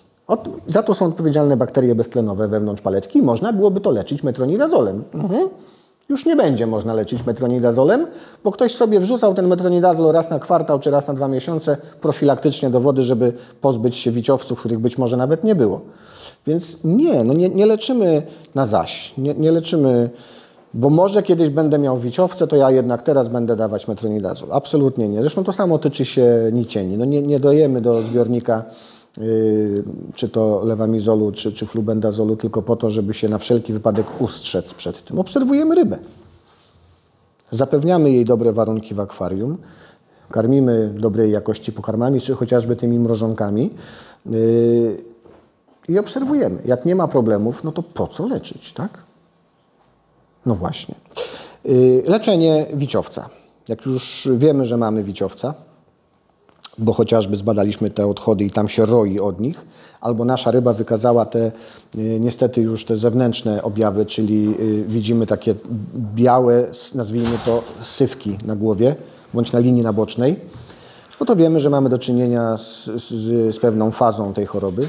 No to wtedy dostępnymi lekami próbujemy to leczyć. Dostępne leki. Nasza rodzima firma Zoolek ma lek pod tytułem Protosol. Nie mylić z protazolem, o którym mówiłem wcześniej. Podobna nazwa. Protosol to jest pochodna metronidazolu w płynie. Tyle tylko, że tam jest strasznie mało tej pochodnej. Trzeba dać sporo więcej niż podaje producent. Były badania robione i to nie przeze mnie, tylko przez poważnych ludzi w Instytucie Rybactwa Śródlądowego. Ta ilość, którą podaje producent, to absolutnie nie. Tam trzeba przedawkować 6-8 razy albo nawet 10 ten lek, żeby to jakieś skutki dało. Dużo jest producentów leków na dziurawicę. Na przykład wcześniej wspomniana Sera Professional robi lek pod tytułem Flagelol, przez 2L, Flagelol. Bardzo dobry lek. Naprawdę. To jeszcze jest dostępne? U nas to nigdy nie było tak naprawdę żadna, ale można od naszych sąsiadów za Odry kupić. Od Czechów można kupić, od Niemców można kupić. Również niemiecka firma, tylko teraz nie pamiętam, kto. A, dobra, już wiem. Esza. Esza robi heksamitę, taki lek. Jak sama nazwa wskazuje, heksamita musi być przeciwko heksamitozie, czyli przeciwko jednemu z wiciowców, które są odpowiedzialne, dlatego że tego nie powiedziałem na początku. Na nasze problemy z dziurawicą mogą być przez dwa gatunki wiciowców, które mają w zasadzie identyczne działanie. Jeden się nazywa spironukleus, a drugi się nazywa heksamita. I lek heksamitoza działa właśnie na tą chorobę. Czy ktoś tam jeszcze robi jakiś lek? Jeszcze Akwarium Minster. Jest taka niemiecka firma robiąca naprawdę niezłe leki i oni też mają lek przeciwko wiciowcom, tylko kurczę, nie pamiętam teraz nazwy. No i oczywiście metronidazol, po który możecie pójść do weterynarza i jak nie będzie miał oporów, to Wam wypisze receptę i można iść do apteki i kupić sobie w aptece. Występuje w formie tabletek po 250 albo po 500 mg. No i... Tam jest jeszcze jakaś forma płynna, nie? Tak, tylko że ta płynna to jest jej tak mało, że jak ktoś kiedyś się zapytał, ile tego trzeba kupić, to się okazuje, że pewnie w całej Warszawie by tyle nie mieli. Bo on jest chyba 0,5% jest ten w płynie. Więc jak na przykład trzeba użyć 5 gramów leku na 100 litrów, to jak on jest tam 0,5%, to w litrze jest pół grama. To trzeba byłoby 100 litrów wlać, to chyba nawet nie byłoby, po co wlewać? To jakby właśnie, podmiankę trzeba by zrobić. Nie opłaca się go zupełnie. Zdecydowanie ewentualnie takie w tabletkach. Tu też tylko jest ten problem, że jak będziecie chcieli użyć metronidazolu takiego w tabletkach, czy ewentualnie gdzieś tam można kupić sobie czystą formę krystaliczną metronidazolu, to często ludzie używają go, błędnie go podając do zbiornika, a potem się dziwią, że nie ma efektów. Otóż metronidazol musi być wcześniej przygotowany, żeby go podać do akwarium i czy to będzie w tabletkach, czy tej w formie czystej krystalicznej, trzeba go rozpuścić najlepiej w wodzie RO, takiej demineralizowanej i nie da się go rozpuścić teoretycznie więcej jak 1 gram w 100 ml. Czyli jak mamy sobie, nie wiem, do akwarium wpuścić 5 gramów, bo tyle nam sobie wyszło z wyliczeń, to musimy użyć co najmniej pół litra wody, do której włożymy równowartość tych 5 gramów i najlepiej zrobić to w mikserze przez jakieś 20-30 sekund, żeby on się tam dobrze rozpuścił. Bo były takie przypadki, że ktoś się dowiedział, że trzeba, rozgniótł te tabletki na proszek i na przykład zamieszał tylko w wodzie i wlał to do akwarium. No niestety nie zadziałało, tak? I drugą bardzo, bardzo ważną rzeczą jest to, że musi być podczas leczenia, na szczęście leczenie trwa najczęściej 48 godzin i po tygodniu drugie 48 godzin, musi być wyłączone światło. Bo akurat metronidazol jest bardzo, bardzo czuły na światło i bardzo szybko rozpada się w wodzie pod wpływem światła, więc nie zdąży nam zadziałać. To takie dwie bardzo ważne rzeczy. Temperatura jest tam też ważna? Wiesz co, jak się da 30 stopni, to zahamowujemy rozwój wiciowców, czyli nie będą się namnażały w 30. Temperatura rozpuszczania tego... No temperatura pokojowa, nie musi być jakaś wysoka. Natomiast temperatura w akwarium. Jeżeli możemy sobie pozwolić na to, żeby podnieść do 30 stopni temperaturę, to możemy to uczynić, bo mamy takie gatunki i wtedy wiciowce się przestają namnażać, czyli nie będzie ich coraz więcej. No to łatwiej zabić, no bo nie będą się namnażać, tak? Jeszcze jedną ważną rzecz powinienem powiedzieć w ogóle tutaj przy leczeniu, bo często ludzie też popełniają takie błędy i potem jest zdziwienie, że było leczenie, były odpowiednie ilości leków, a ryby dalej są chore, bo nic to nie pomogło. Bo pamiętać trzeba o tym, że podczas podawania jakichkolwiek leków do wody nie możemy mieć w tym czasie węgla aktywowanego w filtrze, no bo ten węgiel zabierze nam ten lek z wody. Przy niektórych lekach nie może być włączone światło, na przykład przy antybiotykach nie powinno być i chociażby przy metronidazolu, bo będzie za szybko następowało rozbicie tego leku i też nie zadziała. Nie powinniśmy mieć w akwarium w filtracji żadnych żywic jonowymiennych, a już absolutnie nie może tam być purigenu, bo za chwileczkę się okaże, że leku w wodzie prawie że nie ma. Nie używamy jonizatorów ani lamp UV w tym czasie, kiedy jest leczenie, no bo to samo. Nastąpi rozbicie leku zarówno przez promieniowanie ultrafioletowe, jak i ewentualnie ozon, który się pojawia z jonizatora. Ozonowania wody też nie powinno się w tym czasie robić. No bo jakby bez sensu jest leczenie wtedy. No, dajemy lek, którego sami się... Aha, jeszcze jeden błąd ludzie robią, mianowicie na przykład przed leczeniem warto zrobić czyszczenie dna z resztek jakichś i zrobić podmianę wody. Bo taki lek jak chociażby metronidazol czy jakieś inne antybiotyki, jak będą miały mniejszą masę substancji biologicznej w zbiorniku, to będą mogły bardziej oddziaływać na to, na co są wlewane do zbiornika, na przykład na bakterie. Więc warto sobie zrobić, nie wiem, czyszczenie dna i podmianę wody. I jak ludzie robią podmianę wody, to co dodają do wody dość często? Uzdatniacz do wody. I dodają lek. No i jakby ten uzdatniacz ma dość szerokie spektrum działania, w związku z tym potrafi też zniwelować działanie leku. Więc nie można tego ze sobą... Lepiej na odstanu wody bez Tak. Albo ewentualnie zrobić podmianę, podać ten uzdatniacz, mieć sobie fajne napowietrzanie w zbiorniku, odczekać 24 godziny i dopiero podać lek wtedy ewentualnie. No bo sami sobie strzelamy w stopę, robiąc takie rzeczy. Wiciowce. Z wiciowcami da się uporać, no to tylko trzeba odpowiednio to zrobić i zgodnie ze sztuką. Czy stosować na przykład to też do pokarmu? Można, jak najbardziej. Z pokarmem możemy podawać na wiciowce dwa leki. Jednym jest metronidazol, pod warunkiem, że ryby jedzą i nie są wybredne. Bo tak jak na przykład paletki, które są nauczone, że jedzą jakieś tam na przykład serce wołowe wymieszane z jakimiś różnymi rzeczami. Wiem, że paleciarze jak chcą podać metronidazol, to jeszcze mieszają to żarcie z bananem, bo banan jest słodki, bo metronidazol jest gorzki. Więc żeby trochę oszukać, robią taką mieszankę i wtedy możemy podać to w formie proszku, bo on się rozpuści w środowisku kwaśnym w żołądku w rybie i będzie przyswojony przez rybę. Natomiast są gatunki, które w życiu tego nie zjedzą. Kiedyś próbowałem dać z karmą zbrojnikom, ich ulubioną karmę wymieszaną z metronidazolem, już nawet rozpuszczonym metronidazolem i wchłoniętym w tą karmę, gdzie tam? Leżała i można było sobie pomarzyć, że będą chciały zjeść. Próbowały, kieryski zresztą to samo. Jest tak charakterystyczny smak tego metronidazolu, że nie. Drugim lekiem, który możemy podać razem z karmą i działa na wiciowce, jest furazolidon. Tyle tylko, że został wycofany z obrotu aptecznego w tym kraju chyba ze 2 lata temu i nie wiadomo kiedy wróci do łask. Jest dostępny tylko i wyłącznie gdzieś tam w leczeniu szpitalnym, klinicznym, w szczególnych przypadkach, także no nie mówię o nim, bo go nie ma. No, nie da się go kupić po prostu. A jeszcze ciekawostka o tym furazolidonie jest taka, to mnie kiedyś zaskoczył znajomy ichtiopatolog, że można leczyć kulorzęska furazolidonem podawanym w karmie i nagle się okazuje, że on w organizmie ryby potrafi zabić tą postać, która jest jako kulorzęsek na rybie, od środka, czyli przez skórę. To nie wiedziałem, ale się dowiedziałem, no tylko, że w dalszym ciągu nie ma go w obrocie i trzeba będzie poczekać, aż sobie wróci znowu do łask. Nie ma go w obrocie, no bo my ludzie też musimy się bronić przed lekoopornością. Raz na jakiś czas z rynku znika jakiś antybiotyk. Nie jest dostępny ogólnie dla każdego Kowalskiego, żeby sobie poszedł, wziął receptę i kupił w aptece. Właśnie po to, bo my ludzie nie potrafimy stosować leków.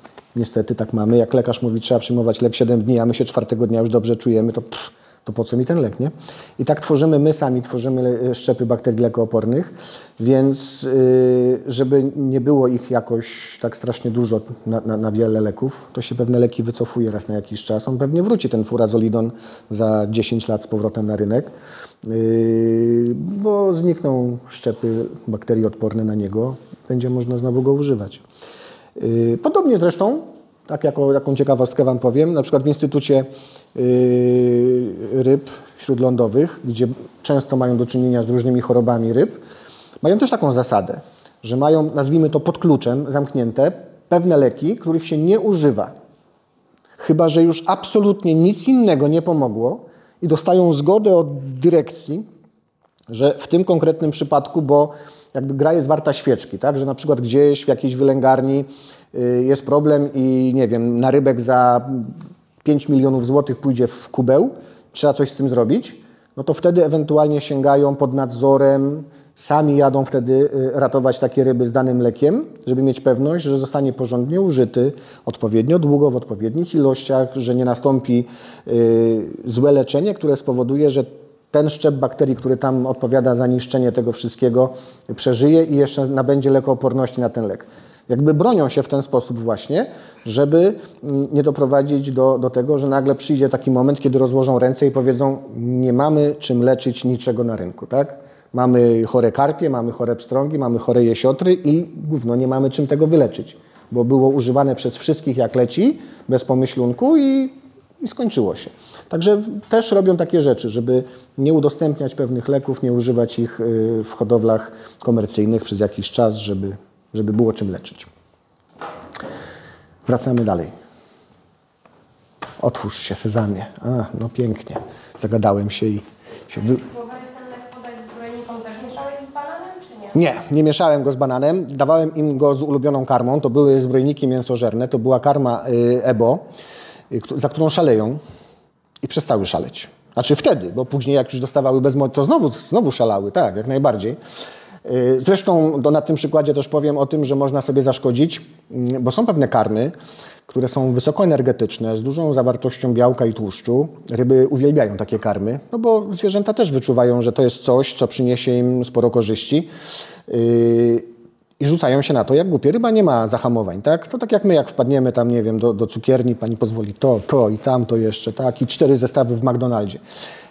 I ryby też tak mają, że będą jadły tak długo, aż się skończy to żarcie, bo tędy wchodzi, tamtędy wychodzi, jedziemy dalej, nie? I to nie można tak robić, dlatego że przy takich bardzo wysokoenergetycznych karmach na własnej skórze na skórze moich ryb się przekonałem, można bardzo łatwo otłuścić ryby, w krótkim czasie nawet. I taka otłuszczona ryba, po pierwsze, będzie miała olbrzymi kłopot, żeby się rozmnażać. Nie będzie wytwarzała gamet, zarówno męskich, jak i żeńskich. Doprowadziłem do tego w krótkim czasie, używając właśnie bardzo dobrej karmy. Ja nie mówię, że ta karma jest zła, tylko jej trzeba dawać 5-6 razy mniej niż zwykłej karmy po prostu, a to rybie wystarcza. Doprowadziłem do tego, że moje samce hypacinstrusów wyglądały jak zaikszone samice i to takie solidnie zaikszone. I jak poszły, bo dałem jedno do pocięcia do ichtiopatologa, to dostałem od niego po uszach konkretnie i mówi, coś ty zrobił z tą rybą, bo pokazywał mi, wyciągał całe płaty tłuszczu z tej ryby. Wiecie, no ryba jakby w akwarium nie walczy z prądem cały dzień w rzece, nie pływa, ona sobie siedzi w grocie, przychodzi wieczór, sypnęli znowu żarcia, no dobra, to wyjdę i zjem, zjadłam, skończyło się, idę do groty siedzieć. Niewiele spala tego wszystkiego, a żreć by chciała cały czas, więc otłuszczenie organizmu nastąpiło w ciągu 2-3 miesięcy, od kiedy zacząłem podawać im tą karmę. Podaję ją dalej do dziś, tylko że jakby mówię, te 4-5 razy mniej zdecydowanie. Dlatego nie przekarmiajmy. Gdzieś takie kiedyś powiedzenie było dość popularne w akwarystyce w latach 60., 70., że głodna ryba to zdrowa ryba. I to jest prawda. To jest prawda, bo zobaczcie, w naturalnym środowisku bilans energetyczny ryby poza pewnymi okresami w roku jest lekko tylko na plusie, a czasem niekoniecznie. Ta ryba cały dzień pływa w poszukiwaniu pokarmu, ucieka przed drapieżnikami, albo jak jest drapieżnikiem, to ciągle goni za tą swoją jakąś tam ofiarą, zużywając na to wszystko dużo energii, zużywa dużo energii na osmoregulację swojego organizmu i jak znajdzie jakiś tam pokarm, no to tylko równoważy jej potrzeby i ewentualnie daje możliwość jakiejś tam nadwyżki. Są takie momenty w ciągu roku, kiedy pokarmu jest dużo. W Ameryce Południowej czy w Azji to są te okresy, kiedy jest dużo opadów. Nagle się pojawia mnóstwo żarcia w wodzie i wtedy można mieć ten bilans energetyczny dużo większy na plusie. I dzięki temu nagle okazuje się, że samica może wytworzyć dużo ikry w sobie. No, cała masa energii i białka jest potrzebna i tłuszczu, żeby tą ikrę wytworzyć. Że będą mogły raz czy dwa razy nawet podejść do tarła w okresie, kiedy jest tak dużo tego jedzenia. Zaraz potem rodzą się młode ryby, które muszą rosnąć, czyli potrzebują dużo wysokoenergetycznego i z dużą zawartością białka pokarmu. Tego pokarmu wtedy jest i one wtedy żrą jak głupie i rosną, a potem przychodzi nagle, znaczy no nie tak nagle, ale przychodzi stopniowo pora sucha, mało wody, mało żarcia w tej wodzie, ryby się zatrzymują ze wzrostem, bo nie ma co jeść, a my w akwariach, a tak ładnie jedzą, a to jeszcze dzisiaj trzeci raz. Mamo, a weź rzuć rybką, bo ładnie jedzą. No i rzucamy i te rybki jedzą i nie ruszają się za bardzo, bo akwarium ma 80 cm długości, a ciężko pływać w tą i z powrotem, no bo ile razy można. I się robią coraz grubsze i coraz mniej zdrowe i taka rybka, no niby by się mogło wydawać, no przecież tak dobrze je, to czemu ona choruje? No właśnie dlatego choruje, bo tak dobrze je. W sensie za dużo. Bo ważne jest to, żeby karmić rybę pokarmami niemonotonnymi, czyli zmieniamy pokarmy, dostarczamy im różnych, bo w każdym pokarmie sztucznym są jakieś różne związki. I to nawet, ja już nie wiem, czy się nie będę powtarzał, nie pamiętam, kiedy to kiedyś komuś mówiłem. Warto jest mieć różne pokarmy i to niekoniecznie z jednej firmy. To powiedziała mi osoba, która w jednej z firm produkujących pokarmy ma dużo różnych do wyboru, ale jednak one bazują na pewnych rzeczach wspólnych. Więc jak sobie weźmiemy ze 2-3 pokarmy z tej firmy, to dobierzmy sobie od innego producenta jakiś tam jeszcze pokarm, od innego producenta jeszcze jakiś inny pokarm, bo wtedy macie szansę na to, że w tych wszystkich pokarmach nagle się znajdzie 100% tego, co ta ryba potrzebuje do życia. I to minerałów, witamin, jakichś tam innych związków, bo różni producenci na różnych rzeczach bazują, produkując swoje rzeczy. Więc tak, to ważne, żeby ryba dostawała dobry pokarm, który będzie jej zapełniał to wszystko, no ale w odpowiednich ilościach. Niech ta ryba nie będzie przekarmiona, bo wtedy będzie wam częściej chorowała. Będzie wam chorowała nie tylko na choroby układu pokarmowego, a tak się będzie działo, kiedy na przykład ryba roślinożerna będzie dostawała zbyt dużo jedzenia pochodzenia mięsnego. Będzie miała zapalenie układu pokarmowego. Ale taka ryba otłuszczona, to tak jak my, no przecież każdy lekarz wam powie, tak? Jak pan chcesz być zdrowy, nie chcesz pan mieć kłopotów z krążeniem, to musisz pan schudnąć. Słyszałem to wielokrotnie, powiem wam szczerze. To działa też i u zwierząt. I u naszych ryb również. Nie przekarmiajmy, bo będzie z tym problem. I no ja wiem, że teraz to, co powiem, to taki będzie powinniśmy karmić dobrej jakości pokarmami. Co znaczy dobrej jakości pokarmami? Pewnym wyznacznikiem ewentualnie może być to, że są pokarmy, które jakbyśmy sobie je zostawili na dłużej w zbiorniku, gdzie jest osad czynny i on rozłoży nam te pokarmy, to z jednych pokarmów pojawi się bardzo dużo fosforanów w wodzie, z innych pokarmów mniej. Te, gdzie się pojawia tak bardzo dużo fosforanów, omijałbym troszeczkę bokiem gdzieś tam, nie korzystał z nich tak bardzo. Natomiast oczywiście producenci będą się prześcigać w tym, że ich pokarm jest lepszy, najlepszy i najlepszejszy z najlepszych w ogóle. No, musimy zaufać niektórym pokarmom. Natomiast nie można się na przykład sugerować tym, że to jest dobry pokarm, bo jak pierwszy raz go podałem, to ryby się na niego rzuciły. To może oznaczać, że pokarm zawiera w sobie jakieś atraktanty dla ryby, które wcale niekoniecznie są super, tylko sprawiły, że ryba chce się na niego rzucić, bo ładnie pachnie, bo dobrze smakuje. A tak naprawdę tam w środku to niekoniecznie musi być dobrze. Są naprawdę fajne pokarmy, do których ryby się muszą przyzwyczaić i dopiero zaczynają go porządnie spożywać po kilku dniach, kiedy nauczyły się, że to jest coś nowego i że warto to sobie ewentualnie jeść. No ciężko mi tu Wam doradzać jakieś tam konkretne pokarmy. Każdy ma z Was jakieś wyrobione zdanie i dobrze. Nawet ze śmietniksem tak jest, że jak się na początku podaje, ja na przykład, no także jak robię śmietnik, to ryby w ogóle nie widzą tego jak po jakimś czasie już się na to rzucają. No tak. Ale to jest tak zupełnie różne od tego, co jedzą wcześniej, czyli suchych pokarmów i... Ryby mają też coś takiego, że nauczyły się jeść pewne rzeczy i żeby się przestawić na jakiś nowy pokarm, to nawet może być tak, że dostawały cały czas granulat i teraz nagle wrzuciliście im mrożoną ochotkę i nie jadły jej nigdy wcześniej, bo na przykład urodziły się w niewoli i nie widziały tej ochotki mrożonej. I co to jest? Nie będę tego jadła, mimo że to naturalny pokarm. Ona się do niego przyzwyczai, po 2-3 dniach zacznie się na niego rzucać, bo już będzie wiedziała, że to coś fajnego, dobrego i smacznego dla niej. No ale to tak jak mówię, to nie jest wyznacznik tego, że dany pokarm jest zły, bo ryba nie chciała go od razu zjeść. I wręcz przeciwnie, to, że się rzuciła, to też nie znaczy, że jest super, bo mówię, mógł być akurat gówniany pokarm z dobrym atraktorem tylko po to, żeby ryba chciała go jeść. Ale ja tak o tych chorobach miało być dzisiaj, a my tu gadu o jakichś o jakichś pokarmach. Ten metronidazol wpływa jakoś negatywnie na bakterie nitryfikacyjne? Nie. Nie wpływa negatywnie. Może się pojawi za to wysyp pierwotniaka w tym samym czasie, bo jak się rozpada w wodzie ten metronidazol, to stanowi jakąś tam pożywkę i potrafi woda się zrobić mętna.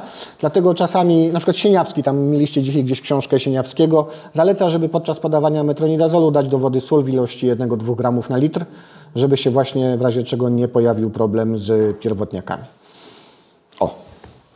Że już nie będę wspominał o tym, że warto dawać tlen, bo podczas rozpadu metronidazolu w wodzie sporo tlenu też się zużywa. Przy flubendazolu, tym na nicienie, zdecydowanie też, szczególnie jak macie wyższą temperaturę w wodzie, dodatkowe źródło napowietrzenia konieczne, bo sporo tlenu zużywa w wodzie podczas rozpadu i żeby nie było tak, że no wyleczyliśmy z nicieni, ale wszystkie zdechły. Zabrakło tlenu w wodzie, no i to dobrze jest mimo wszystko. Jak już gadaliśmy o tych wiciowcach, to tutaj gdzieś znalazłem takie zdjęcie, pożyczyłem sobie od kogoś. Tu mamy dziurawicę. Z angielskiego to tam się nazywa nawet the hole in the head. Tak nazywają Anglicy tą chorobę. Pyk. Widać dziurki? To nie dlatego, że ona sobie tak dziargała, bo najbliższe studio tatuażu za daleko było. No takiej się zrobiły te dziurki niestety od tej dziurawicy. Tu akurat nie są wypełnione już tą śluzowatą, białą masą, aczkolwiek nad pyskiem. Przecież ja mogę tak pokazać. Tutaj, w tych miejscach widać takie głębsze dziurki. Tu zapewne było to coś śluzowatego, białego. Prawdopodobnie już nie ma, bo zaczęła być leczona. Te dziurki z czasem kiedyś tam zarosną, ale to będzie trwało.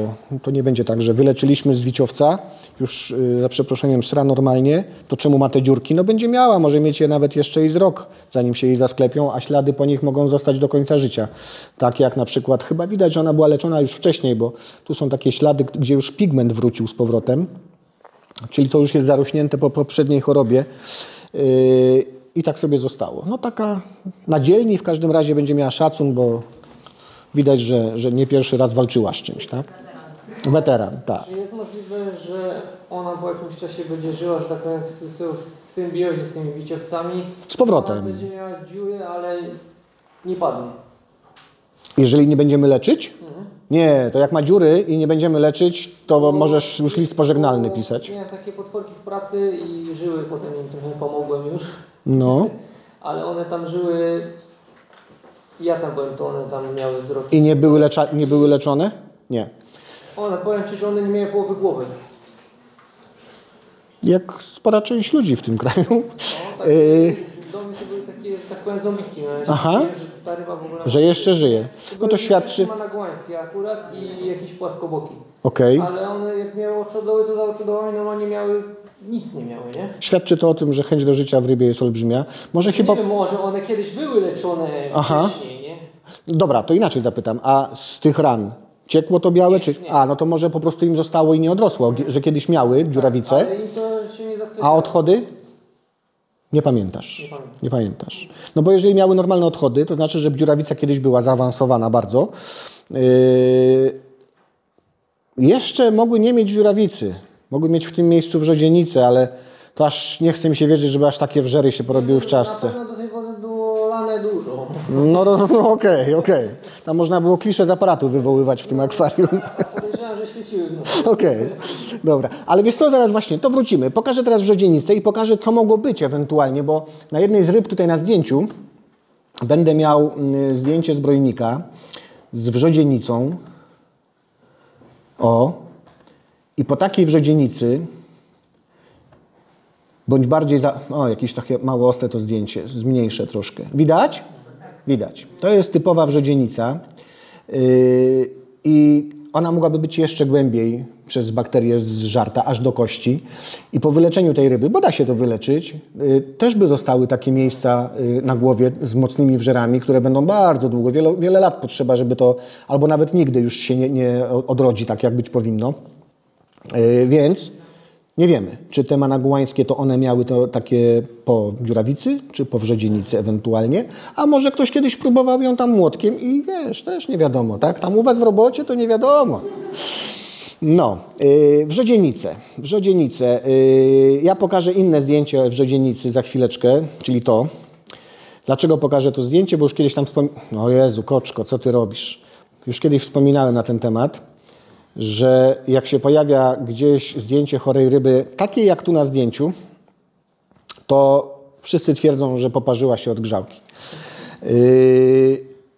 No, to nie można tego bagatelizować, bo jak ktoś dowiaduje się, że jego ryba poparzyła się od grzałki, a no dobra, no to już widocznie teraz musi się tylko wyleczyć, tak, wyzdrowieć. No nie, to nie jest poparzenie od grzałki. To jest typowy objaw działania bakterii. Wrzodzienica może być wywoływana przez bakterię albo z rodzaju Aeromonas, albo Pseudomonas. Jak nam się trafi Pseudomonas, to potrafią być szczepy bardzo oporne i bardzo ciężko się leczy. Jak nam się trafi Aeromonas, to może być albo hygrofilia, albo salmonicidae. Jak to jest salmonicidae, to też współczuję, bo naprawdę ciężko się leczy. To się będzie babrało, to się będzie wielotygodniowe leczenie może nas czekać. Natomiast no, nie można tego absolutnie bagatelizować. Skąd się to bierze? To się bierze z tego, że ktoś sobie troszkę zaniedbał akwarium, bo to jest choroba, która nie pojawia się od tak sobie. Ryba musi być osłabiona, musi być czymś przytruta, musi być z niską odpornością i wtedy bakterie, które wymieniłem, one sobie żyją w każdym akwarium praktycznie rzecz biorąc na świecie. No chyba, że dopiero co wsypaliście pół kilograma chloru do akwarium, robicie restart, to tam nie będzie bakterii żadnych, ale one za chwileczkę przyjdą z pierwszą wpuszczoną rybą. One są w każdej rybie, na każdej rybie, one są w podłożu, one są z roślinami. One są tak zwane warunkowo chorobotwórcze. To już sama nazwa, że one są warunkowo chorobotwórcze, oznacza, że dopóki jest wszystko dobrze w zbiorniku, dopóki dbamy o ryby, dobra dieta, dobra woda, ilość tlenu, brak stresu. O tym stresie rozmawialiśmy na poprzednim spotkaniu, tak, że to jest bardzo, bardzo ważne dla ryb, żeby nie być w stresie. To tak długo te bakterie nie mają nic do powiedzenia. One sobie są, one są też potrzebne w zbiorniku, biorą udział w różnych procesach. Natomiast przychodzi taki moment, kiedy mówią, ryba jest słaba, mamy okazję, trzeba się za nią wziąć. Szczególnie Pseudomonas lubi poczuć mięsko, żeby sobie świeżej krwi trochę pojeść. To między innymi dlatego, na przykład jak się robi posiewy z takiego czegoś, to się robi posiewy na płytkach, gdzie jest agar z krwią, bo jak Pseudomonas zaczyna zżerać tą krew z tego agaru, to wytwarza przy okazji taki charakterystyczny zapach. One lubią sobie zjeść. No jak się pani zmarszczyła, no że i one lubią, no co? Tatarka by się zjadło, nie? No. I wtedy zaczyna się robić coś takiego. To może wyglądać, może mam tu jeszcze jakieś zdjęcie, zaraz zobaczę. To może też wyglądać, nie, tam mam niby, no to nie do końca jest wrzodienica, to jest raczej zapalenie skóry po prostu. Też jakby zapalenie skóry bakteryjne też jest wywoływane między innymi przez Aeromonasa czy Pseudomonasa, ale jest powierzchowne. A wrzodzienice polegają na tym, że bakterie wżerają się coraz głębiej w ciało ryby, potrafią dochodzić do mięśni już pod skórą. No nie jest to bezpieczne. Dlaczego? Chociażby dlatego, że jak mamy tak otwartą ranę, z której korzystają bakterie, to zaraz skorzystają też grzyby. i za chwileczkę będziemy mieli wtórne zakażenie tą pleśniawką, którą żeśmy widzieli, ale też oprócz tego jest przerwana naturalna osłona ryby i ta ryba ma coraz większe kłopoty z osmoregulacją, dlatego że woda się wdziera do jej organizmu cały czas. To może doprowadzić do tego, że nie będzie w stanie już z tym walczyć, będzie nabierała coraz więcej wody, będzie się robiła coraz bardziej taka jak przy puchlinie wodnej, no i też zejdzie po jakimś czasie, bo nie da rady sobie, nie poradzi sobie z tym. Więc trzeba z tym walczyć.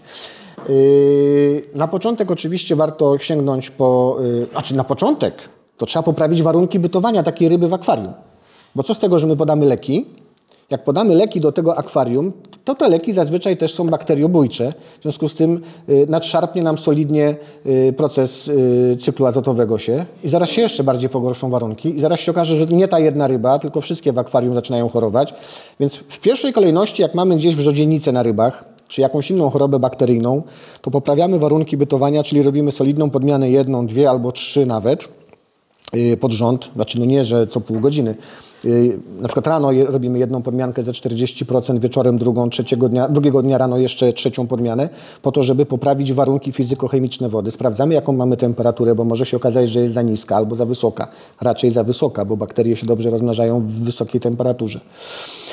I jak mamy rzodzienicę i chcemy sobie z nią walczyć, to warto obniżyć temperaturę w zbiorniku do dolnej granicy dla tych ryb, które mamy. No, jak mamy różne gatunki ryby w akwarium, to sobie znajdujemy ten, który ma najniższą, znaczy, żeby nie zejść poniżej najniższej dla danego jakiegoś tam gatunku, prawda? Dlaczego obniżamy? Bo bakterie się będą wolniej namnażać. Im wyższa temperatura, tym szybszy metabolizm, szybsze rozmnażanie się.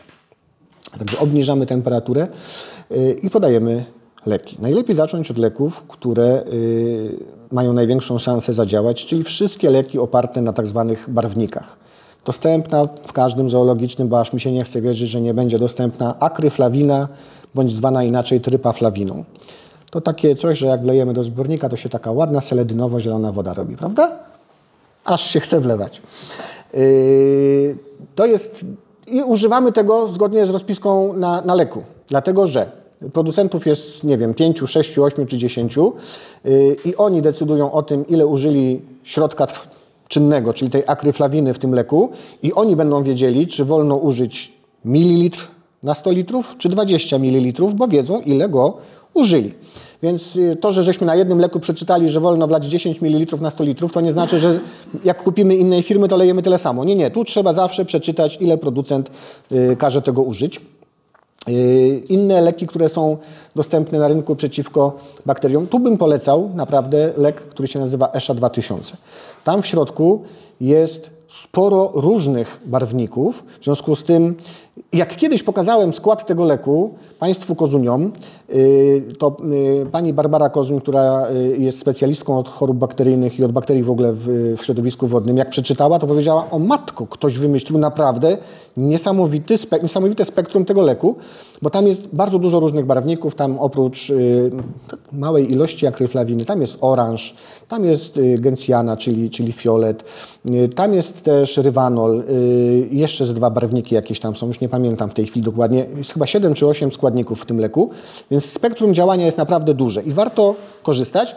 Powiem tylko może tyle, że z doświadczenia zauważyłem, oni tam każą podawać lek przez 3 dni, warto przedłużyć do tych 5-6, bo te 3 dni czasem nie wystarcza, żeby załatwić temat chociażby takiej rany jak na tej rybie.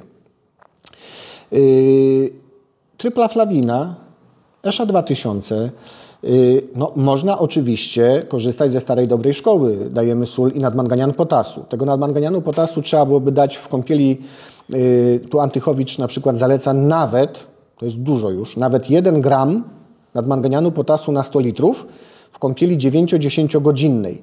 Nie robimy tego w akwarium ogólnym. Absolutnie, bo jak mamy rośliny, to już ich mieć nie będziemy, bo je popali. Zresztą szlak trafić może również bakterie nitryfikacyjne, więc odławiamy takie ryby do jakiegoś osobnego pojemnika, zbiornika i tam sobie przez te 9-10 godzin tym 1 gramem na 100 litrów leczymy, a potem muszą wrócić do zbiornika naszego ogólnego, którym poprawiliśmy warunki, bo zrobiliśmy podmianę wody. I warto, jak ta paletka tutaj była na tym zdjęciu, przed wpuszczeniem, tak jak wspominałem, posmarować jej to miejsce takim dostępnym w aptece środkiem tłustym do leczenia ran dla ludzi. Właśnie po to, żeby zabezpieczyć po tym odkażeniu, żeby w wodzie, w akwarium ogólnym są jakieś strzępki grzyba, żeby nie miała z tym takiego problemu. I walczyć. Natomiast uprzedzam, niestety, potrafią być bardzo złośliwe niektóre szczepy bakterii, szczególnie Pseudomonas i leczenie może się okazać być trudne. Czasem nie da się leczyć po prostu w kąpielach wodnych, czasem trzeba taką rybę wyjąć każdego dnia 2 razy z wody. To jest stres dla niej niestety, ale nie ma innego wyboru i pędzelkować bądź robić przymoczki właśnie z takich leków, tylko już w dużo większym stężeniu bezpośrednio na tą ranę, na przykład przez 4, 5 czy 6 dni pod rząd i wtedy dopiero ewentualnie jesteśmy w stanie osiągnąć jakiś tam sukces. Nie życzę. Lepiej zapobiegać, kochani, tak? Czyli starać się mieć naprawdę dobre warunki w akwarium, no bo ryba sobie wtedy sama poradzi, nie będzie tego problemu. Teraz będę chciał omówić drugą chorobę bakteryjną. Niestety, patrząc po statystykach, na przykład na grupach facebookowych, występującą bardzo, bardzo często w akwariach u ludzi. Flavobacter columnaris, kiedyś zwana Flexibacter, to ona jest odpowiedzialna za chorobę kolumnową. No często, pokażę, tak, żeby nie było. Zresztą to zdjęcie pokazywałem na pierwszym spotkaniu i to zdjęcie pokazywałem na pierwszym spotkaniu jako typowy przykład tego, jak źle oznaczane są choroby w necie, bo to zdjęcie jest prawie wszędzie jako pleśniawka na różnych tam stronach internetowych pokazywane. To nie jest pleśniawka, to jest ewidentnie 100% choroba kolumnowa. Charakterystyką tej choroby jest to, że ona pojawia się wtedy, kiedy właśnie mamy na przykład złe warunki w akwarium, ale uwielbia zaatakować, kiedy wpuścimy ryby do bardzo świeżego zbiornika. Tu szczególnie ryby żyworodne są na to narażone.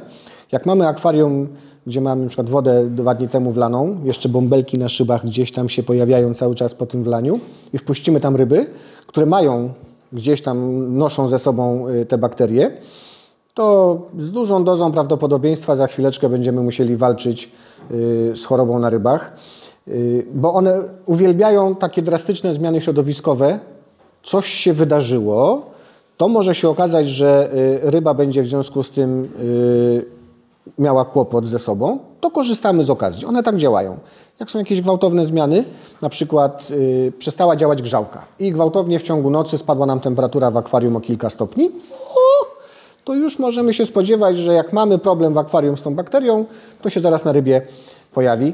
Natomiast tu są zdania podzielone, nawet jeszcze specjalnie dzisiaj doczytywałem na ten temat, że niektórzy ichtiologowie, którzy się specjalizują w chorobach ryb, twierdzą, że to, co widzimy na rybie na zewnątrz, to już jest dość późne stadium tej choroby, taka góra lodowa, która nam wystaje, a tak naprawdę narządy wewnętrzne już są solidnie spustoszone w środku, bo ta choroba atakuje nie tylko na zewnątrz. Ona lubi się rozwijać na narządach wewnętrznych również. Natomiast inni twierdzą, że to wcale nie musi być tak, że to może iść równotorowo.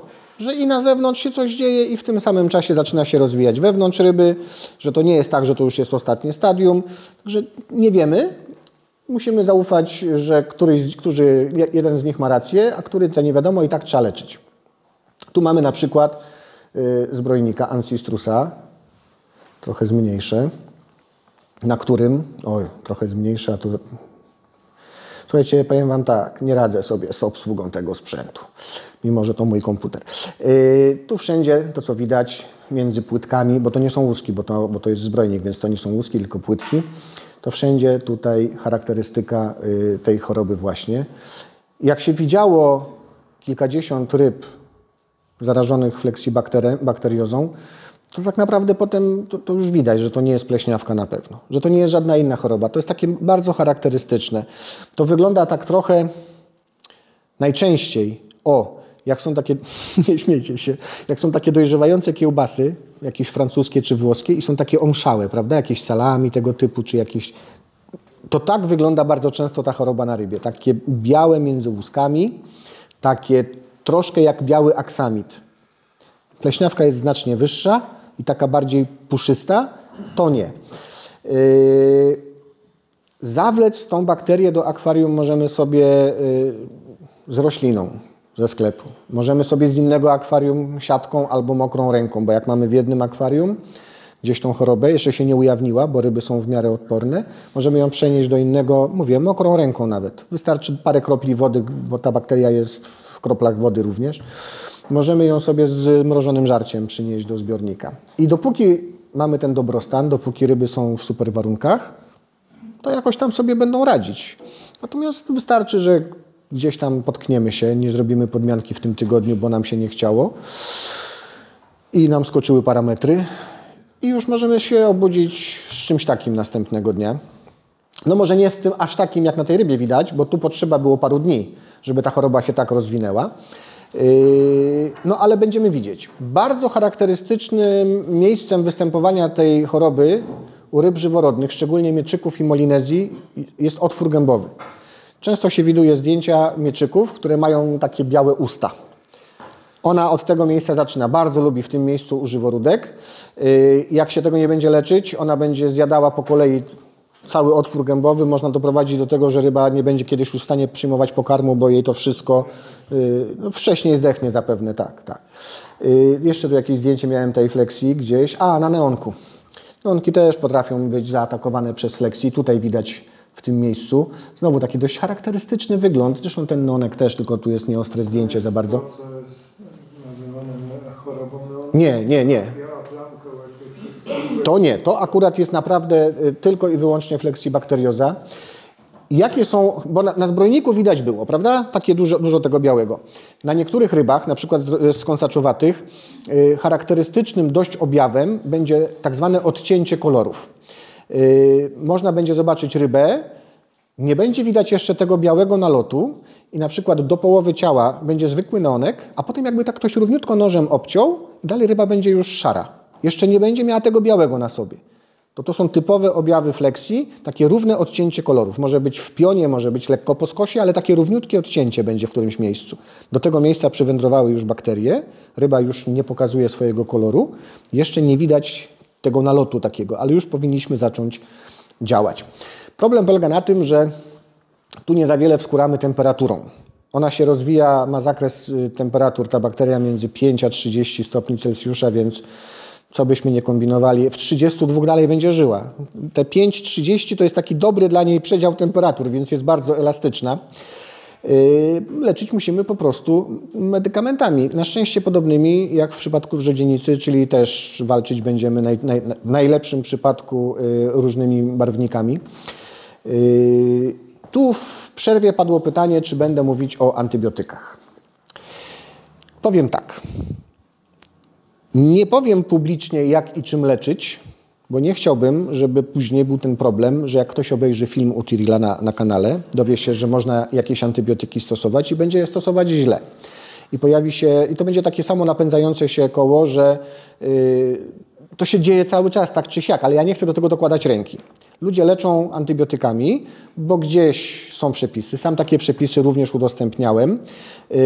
I tylko potem, gdybym miał włosy, to by mi się jeżyły na głowie, jak słyszałem, jak ludzie wprowadzali w życie te leczenia. Kupił sobie, bo dostał receptę na lek, kupił go w aptece, no kupił go mniej niż potrzeba, bo źle mu się policzyło i nie leczył 7 dni, tylko starczyło na 3,5 dnia i już nie było tego leku. No rybki nie dały rady, zdechły, no a część rybek sprzedał i one z tymi bakteriami lekoopornymi poszły w świat na ten antybiotyk i to się dzieje non-stop. Dlatego jestem przeciwnikiem tego, żeby tak na forum ogólnym mówić o tym, że na daną chorobę, na przykład na tą chorobę, ja mogę powiedzieć, na tą chorobę można użyć takich leków na przykład jak enrofloksacyna, jak detromycyna, jak ciprofloksacyna. Można próbować streptomycyną leczyć tą chorobę kolumnową. Natomiast nie powiem, ile tego leku używać tutaj. Natomiast mogę się z Wami umówić w ten sposób, że każdy członek GSA, jak będzie miał kiedyś problem i będzie chciał leczyć sobie antybiotykami, to ja się nazywam tak, jak się nazywam. Można mnie znaleźć na fejsie, można do mnie napisać i ja nie odmówię. Ja dam dokładną rozpiskę, ile gramów danego leku, w jakiej formie można go kupić, jak długo go stosować, czego unikać przy stosowaniu danego antybiotyku, żeby to miało ręce i nogi. Licząc na to, że jesteście poważnymi akwarystami i jak się Wam powie... Teraz pół Polski się zapisze do GSA? No trudno. Liczę na to, że jak powiem, jak trzeba to zrobić, ile dni powinno być leczone, czego nie wolno, kiedy ma być jakieś tam odpowiednie pH przy danym antybiotyku, to po prostu albo powiecie, że no nie możecie sobie na to pozwolić, bo nie dacie rady takich warunków stworzyć, albo że tak, okej, w ten sposób będę leczyć i doprowadzicie leczenie do końca, w związku z tym wyeliminujecie i chorobę, i ten szczep bakterii ze swojego akwarium i nie będzie się źle działo, bo w Polsce jest coraz gorzej. Nie jest jeszcze tak źle, jak potrafi być, bo ryby z Azji to naprawdę jest ciężki temat. Przychodzą i potrafią zdychać w ciągu kilku dni po imporcie, bo nie ma ich czym leczyć, a one i tak zostawiają u nas w akwariach swoje szczepy bakterii, które są już lekooporne i zaczynamy mieć z tym problem. Nie dokładajmy własnej cegiełki do tego całego syfu, nazwijmy to brzydko. Dlatego bardzo chętnie pomogę, ale to wtedy w korespondencji takiej 1 na 1, że tak się wyrażę, dostaniecie ode mnie rozpiskę, gdyby taka potrzeba była. Nie życzę. W sensie takim, że no jakby chciałbym, żeby wam ryby w ogóle nie chorowały.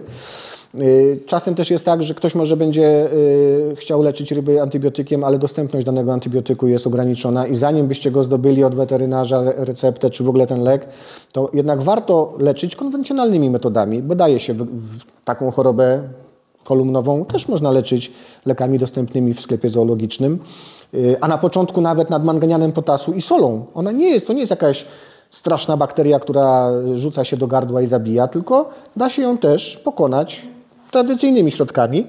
No chyba, że już jest tak zaawansowana, bo nadmanganianem to możemy leczyć to, co widzimy tutaj na rybie na zewnątrz. A jak są zaatakowane organy wewnętrzne, to ciężko leczyć nadmanganianem. Wtedy rzeczywiście trzeba będzie już podać antybiotyk albo z karmą, albo do słupa wody, żeby ryba go wchłonęła sobie przez skrzela chociażby i żeby zadziałał na organach wewnętrznych. Także, tak jak powiedziałem, jak będziecie mieli taką potrzebę, nie odmówię, mimo że pewnie spora część z was wie o tym, że jestem taki niechętny ostatnio do tego, żeby gdzieś tam prywatnie udzielać porad co do leczenia ryb. To zniechęcony jestem chociażby tym, że właśnie wielokrotnie było tak, że ja komuś tam mówiłem, jak leczyć tą rybę i to jak grochem o ścianę i potem były jakieś tam żale czy pretensje, że się nie udało wyleczyć i na pytanie poproszę powiedzieć, jak było leczone, okazywało się, że no nie było tak jak trzeba. No to bez sensu, jest to szkoda mojego czasu, zdrowia, szkoda tych ryb i jeszcze wprowadzania tej lekooporności do świata akwarystycznego, dlatego ostatnio unikam.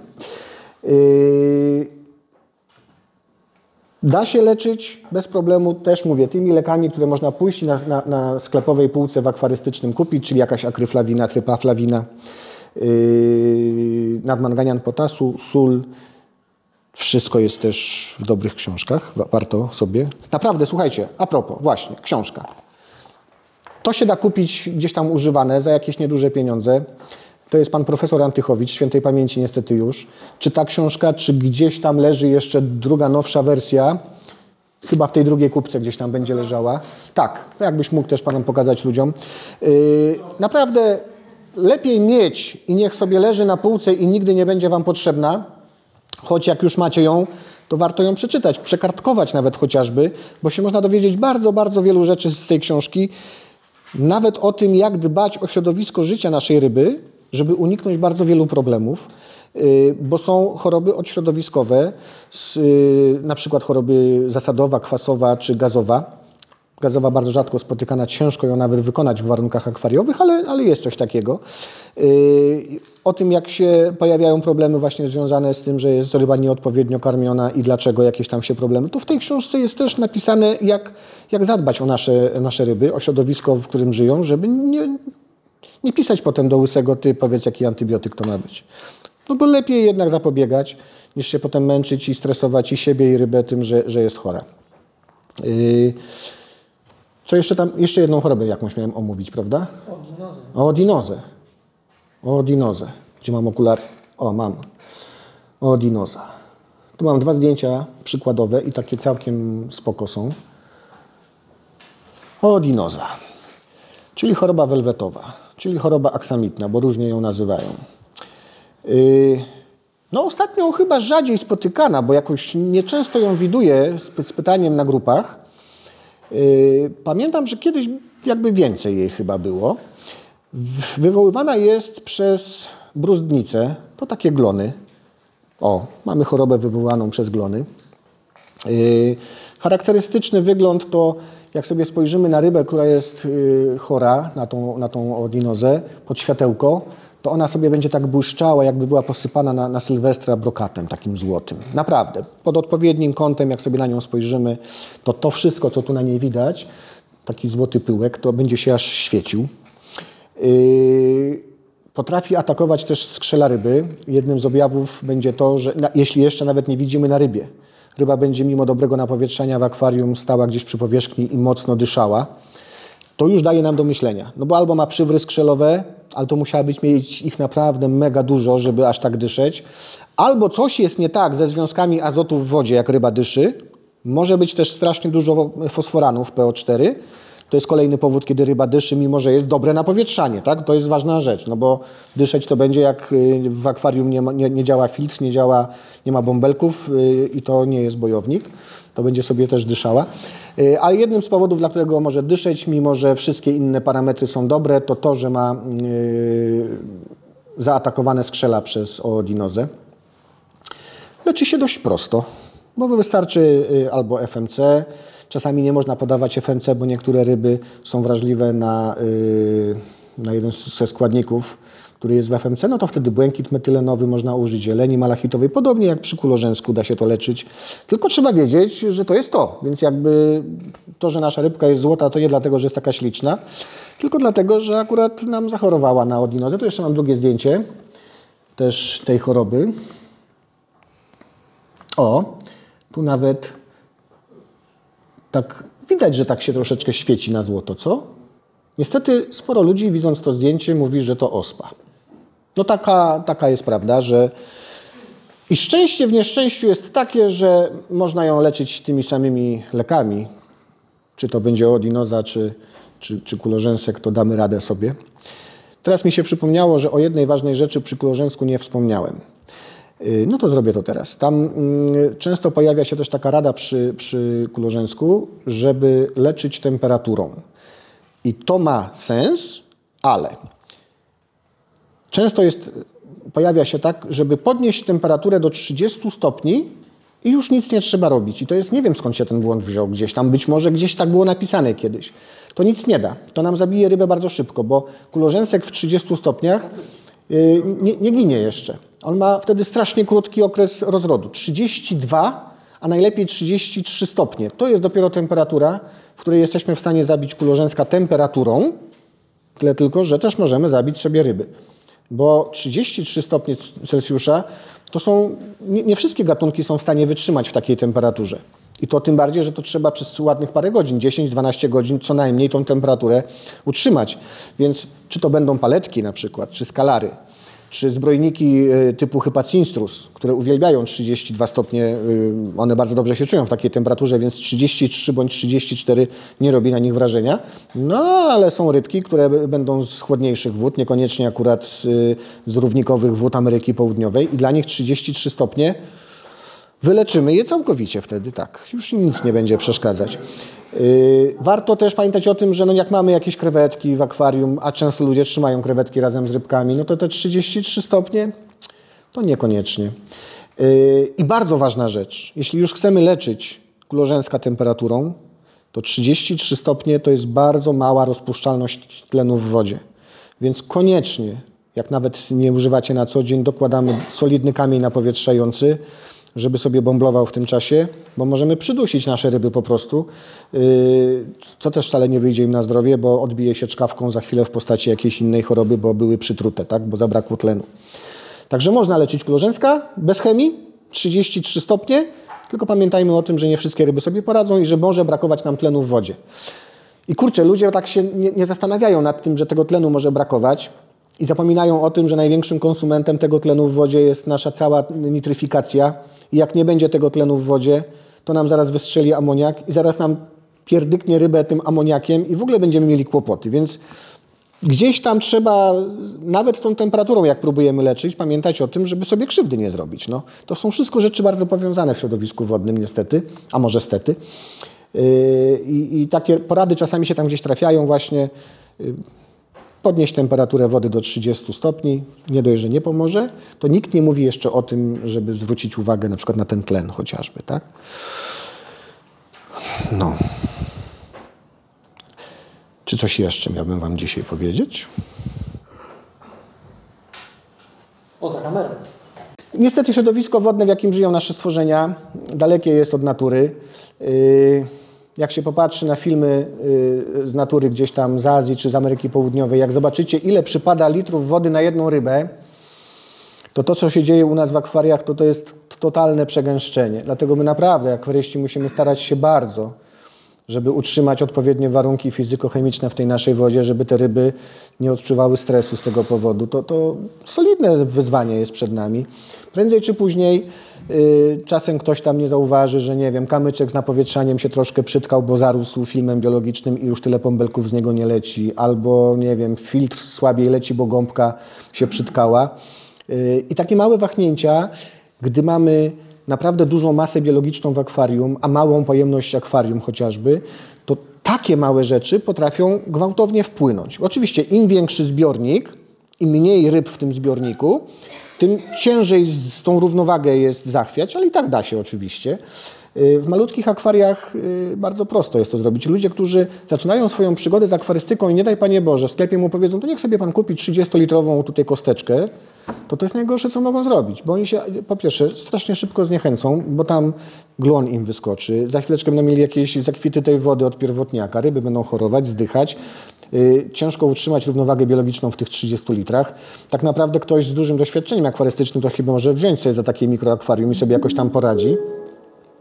Nigdy tak nie grało. Ktoś, kto rozpoczyna przygodę z akwarystyką, to powinien zacząć od akwarium ze 150 litrów i wpuścić tam, nie wiem, małe statko jakichś drobnych kąsaczów, nie wiem, 20 neonków z 10 kirysków i już. Żeby nie przegęszczać tego wszystkiego, żeby dać czas temu zbiornikowi i żeby się nie denerwować, że co chwila coś się dzieje. Nie, tam się nie będzie tak bardzo działo, bo warunki będą w miarę stabilne. Więc nie ma się co dziwić, że każdemu z nas się kiedyś tam coś przytrafiło i jakaś ryba chorowała albo nawet zdechła, mimo że od 40 lat niby nie. Nie, każdemu się zdarza nawet, wiesz... Ważne, żeby wyciągać wnioski z takich rzeczy, prawda? A poza tym, przynosimy sobie rybę ze sklepu, nawet w sklepie, jak żeśmy ją oglądali i wyglądała nieźle, tak? Nie było widać, żeby po niej że się kołysze, że ma sklejone płetwy, że ciężko oddycha. To ona i tak może być już nosicielem czegoś. Przynosimy ją sobie. No nie każdy ma możliwości, żeby mieć w domu na przykład 2 akwaria i jeszcze zbiornik kwarantannowy. Fajnie by było, jakby był, bo to przydatna rzecz, bo sobie nie zrobimy krzywdy w tych naszych 2 wcześniejszych akwariach. No ale my tak możemy sobie rozmawiać, ale przecież w tym kraju jest mnóstwo ludzi, którzy mają w domu akwarium, bo chcą, żeby dzieci miały akwarium, żeby sobie jedno. I trzeba do tego akwarium jakoś ryby wpuścić. Więc on poszedł do sklepu, przyniósł tą rybkę, święcie przekonany, że jest dobra, wpuszcza do akwarium, no i na przykład następnego dnia czy za 2 dni zaczyna się jakiś tam problem. Takie życie akwarysty niestety, tak? Dlatego... Jakieś takie, nie wiem, takie na szybko jakieś takie zarobcze, jakaś taka, nie wiem, kąpiel na przykład krótkotrwała, taką rybę byś coś polecał? Nie wiem. Tak. Jeżeli przynosimy sobie ryby ze sklepu do domu i nawet wpuszczamy je do kwarantannowego, a tym bardziej, jeśli wpuszczamy je do akwarium ogólnego, bądź wpuściliśmy do kwarantannowego i po 3-4 tygodniach ryba jest wszystko z nią ok, ma normalne odchody, normalnie się zachowuje jak dla danego gatunku i wpuszczamy ją do akwarium już z innymi rybami, to za każdym razem powinniśmy zrobić taką rzecz, że jeśli wpuszczamy do kwarantannowego, to dodajemy do tego sól w ilości 1 do 2 gramów na litr wody oraz nadmanganian potasu w ilości 100 do 200 mg na 100 litrów wody. Ta kombinacja działa bakteriostatycznie, niszczy większość pierwotniaków i jakieś tam grzyby i już nam ułatwia. Poza tym ta sól jest też potrzebna, bo ryba w stresie, a ten stres miała cały czas. Transport do sklepu, w sklepie, stukanie w sklepie w te akwaria przez dzieciaki, wiecznie się ktoś kręci, potem przyjazd do domu. Stres non-stop. Ryba w stresie traci z organizmu sód. Po prostu go oddaje i ma go niedobór i potrzebuje go uzupełnić. Sól, no to jest jakby nie było NaCl, czyli chlorek sodu i ona sobie dzięki temu, że dostanie tej soli do wody, odzyska przez skrzela brakującą ilość sodu. To jest jej bardzo potrzebne. To więc po pierwsze dlatego dajemy sól, po drugie dajemy też, bo ona, tak jak powiedziałem, działa bakteriostatycznie, niszczy pierwotniaki. I jak nawet już widzimy, że z tą rybą jest wszystko ok i mamy ją wpuścić do nowego zbiornika. Albo, słuchajcie, macie w domu kilka akwariów, tak?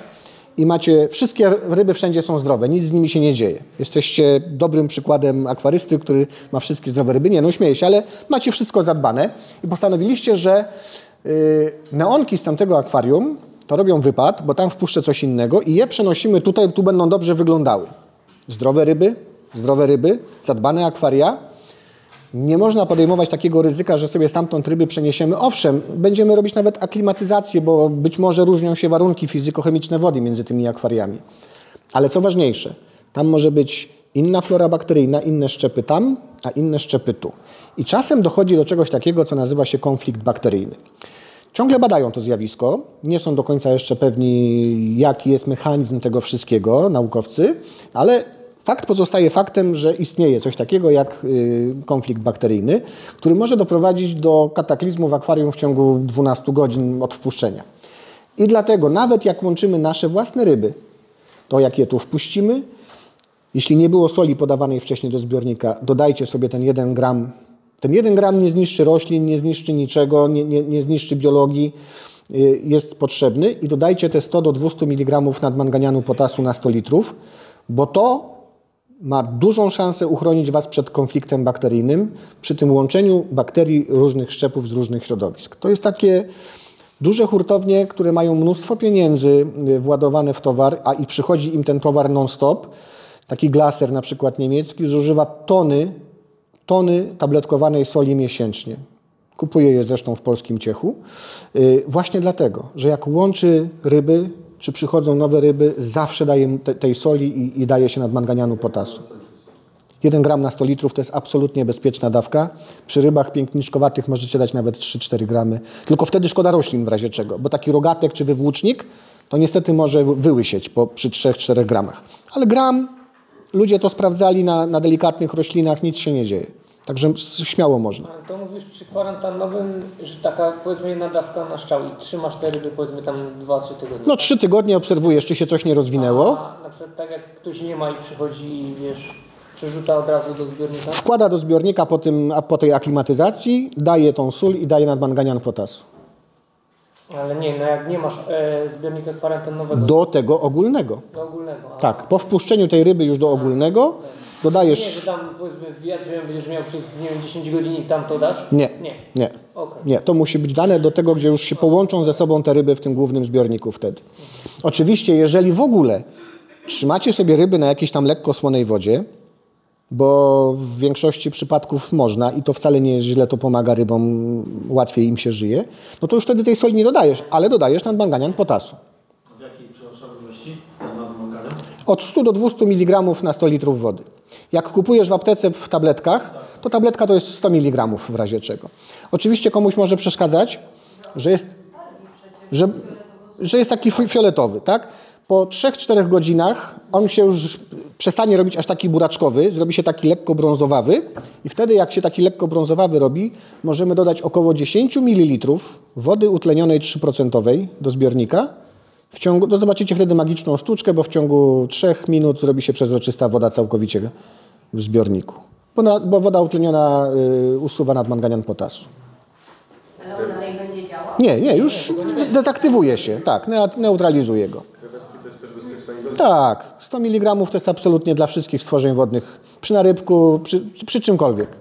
A czy on jest dodawany do tego kapisol z oleka? Bo bardzo możliwe.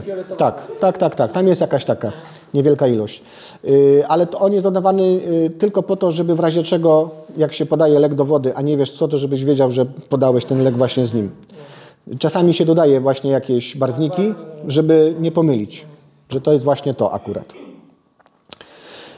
No, to już wyjaśniliśmy sobie w razie czego. A o czym w ogóle mówiłem? Miałem coś pokazać, ale wiecie co, ja nie wiem, kurde, to się nie chce tutaj odpalić. No szkoda, bo jeszcze wrotki chciałem chociaż wrotki wam pokazać, bo jak ludzie widzą wrotki, to się ich boją, w sensie pod mikroskopem, bo one groźnie wyglądają bardzo i się zastanawiają, czy to nie jest coś groźnego. No to mamy szansę. Diesel odpali. Nieźle chodzi, nie? Słuchajcie, ten komputer ma z 18 lat, nie tego. Nie ma się tutaj na niego co... Działaj. Mam nadzieję, że trafimy na takiego bandziora. No. Nie, to nie jest bandzior jeszcze. Korzystamy z okazji, że działa. Spróbujemy znaleźć takiego, co wygląda jak niszczarka do dokumentów połączona z wiertłem górniczym do robienia przekopów. Mówię teraz serio. Ten jeszcze tak bardzo nie wygląda. Tutaj na początku, tutaj ma nóżki, którymi się chwyta, tu. A tu ma przód. No, gdzie jest ta strzałka? I na tym przodzie ma takie narządy, którymi nagania sobie do otworu gębowego wodę. Ale ten... No coś takiego jak Duna właśnie, tak. Ale jeszcze spróbujemy znaleźć, bo gdzieś, pamiętam, był tu taki ładny. To też nie ty. No i co? I wstyd będzie przed ludźmi. Niby mówił, że pokaże. Jeszcze niżej mam? Ale co, zdjęcia rozumiem, tak? Kurde. No strzałka nie chce działać. Wrotek. No, takiego naprawdę, taki kombajn chciałbym zobaczyć. Nie. Natomiast wrotki są bardzo, bardzo częste w osadzie czynnym. Często jesteście w stanie na nie trafić. No nie, ciągle te same pokazują, no.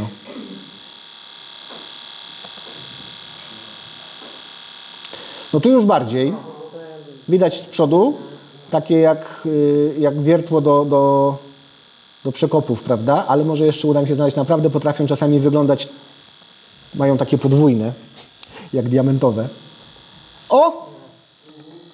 Ten na górze tutaj.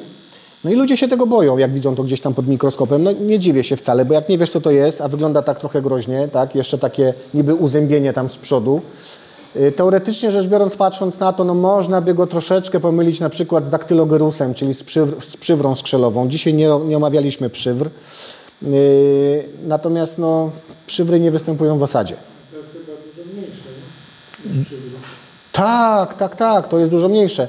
Przywrę skrzelową bądź przywrę skórną można zobaczyć teoretycznie gołym okiem na rybie, bo widać, jak przywry skrzelowe są, to po prostu widać takie małe, przyczepione do ryby robaczki. No dobra, no chyba już was nie będę zanudzać i męczyć, nie? Tym bardziej, że zaraz dobranocka i trzeba będzie obejrzeć. Nie ma więcej pytań żadnych od państwa? Nie ma. No dobra. To tak jak mówię, w razie czego, gdyby były jakieś tam pytania kiedyś, śmiało. Ojej, dajcie spokój.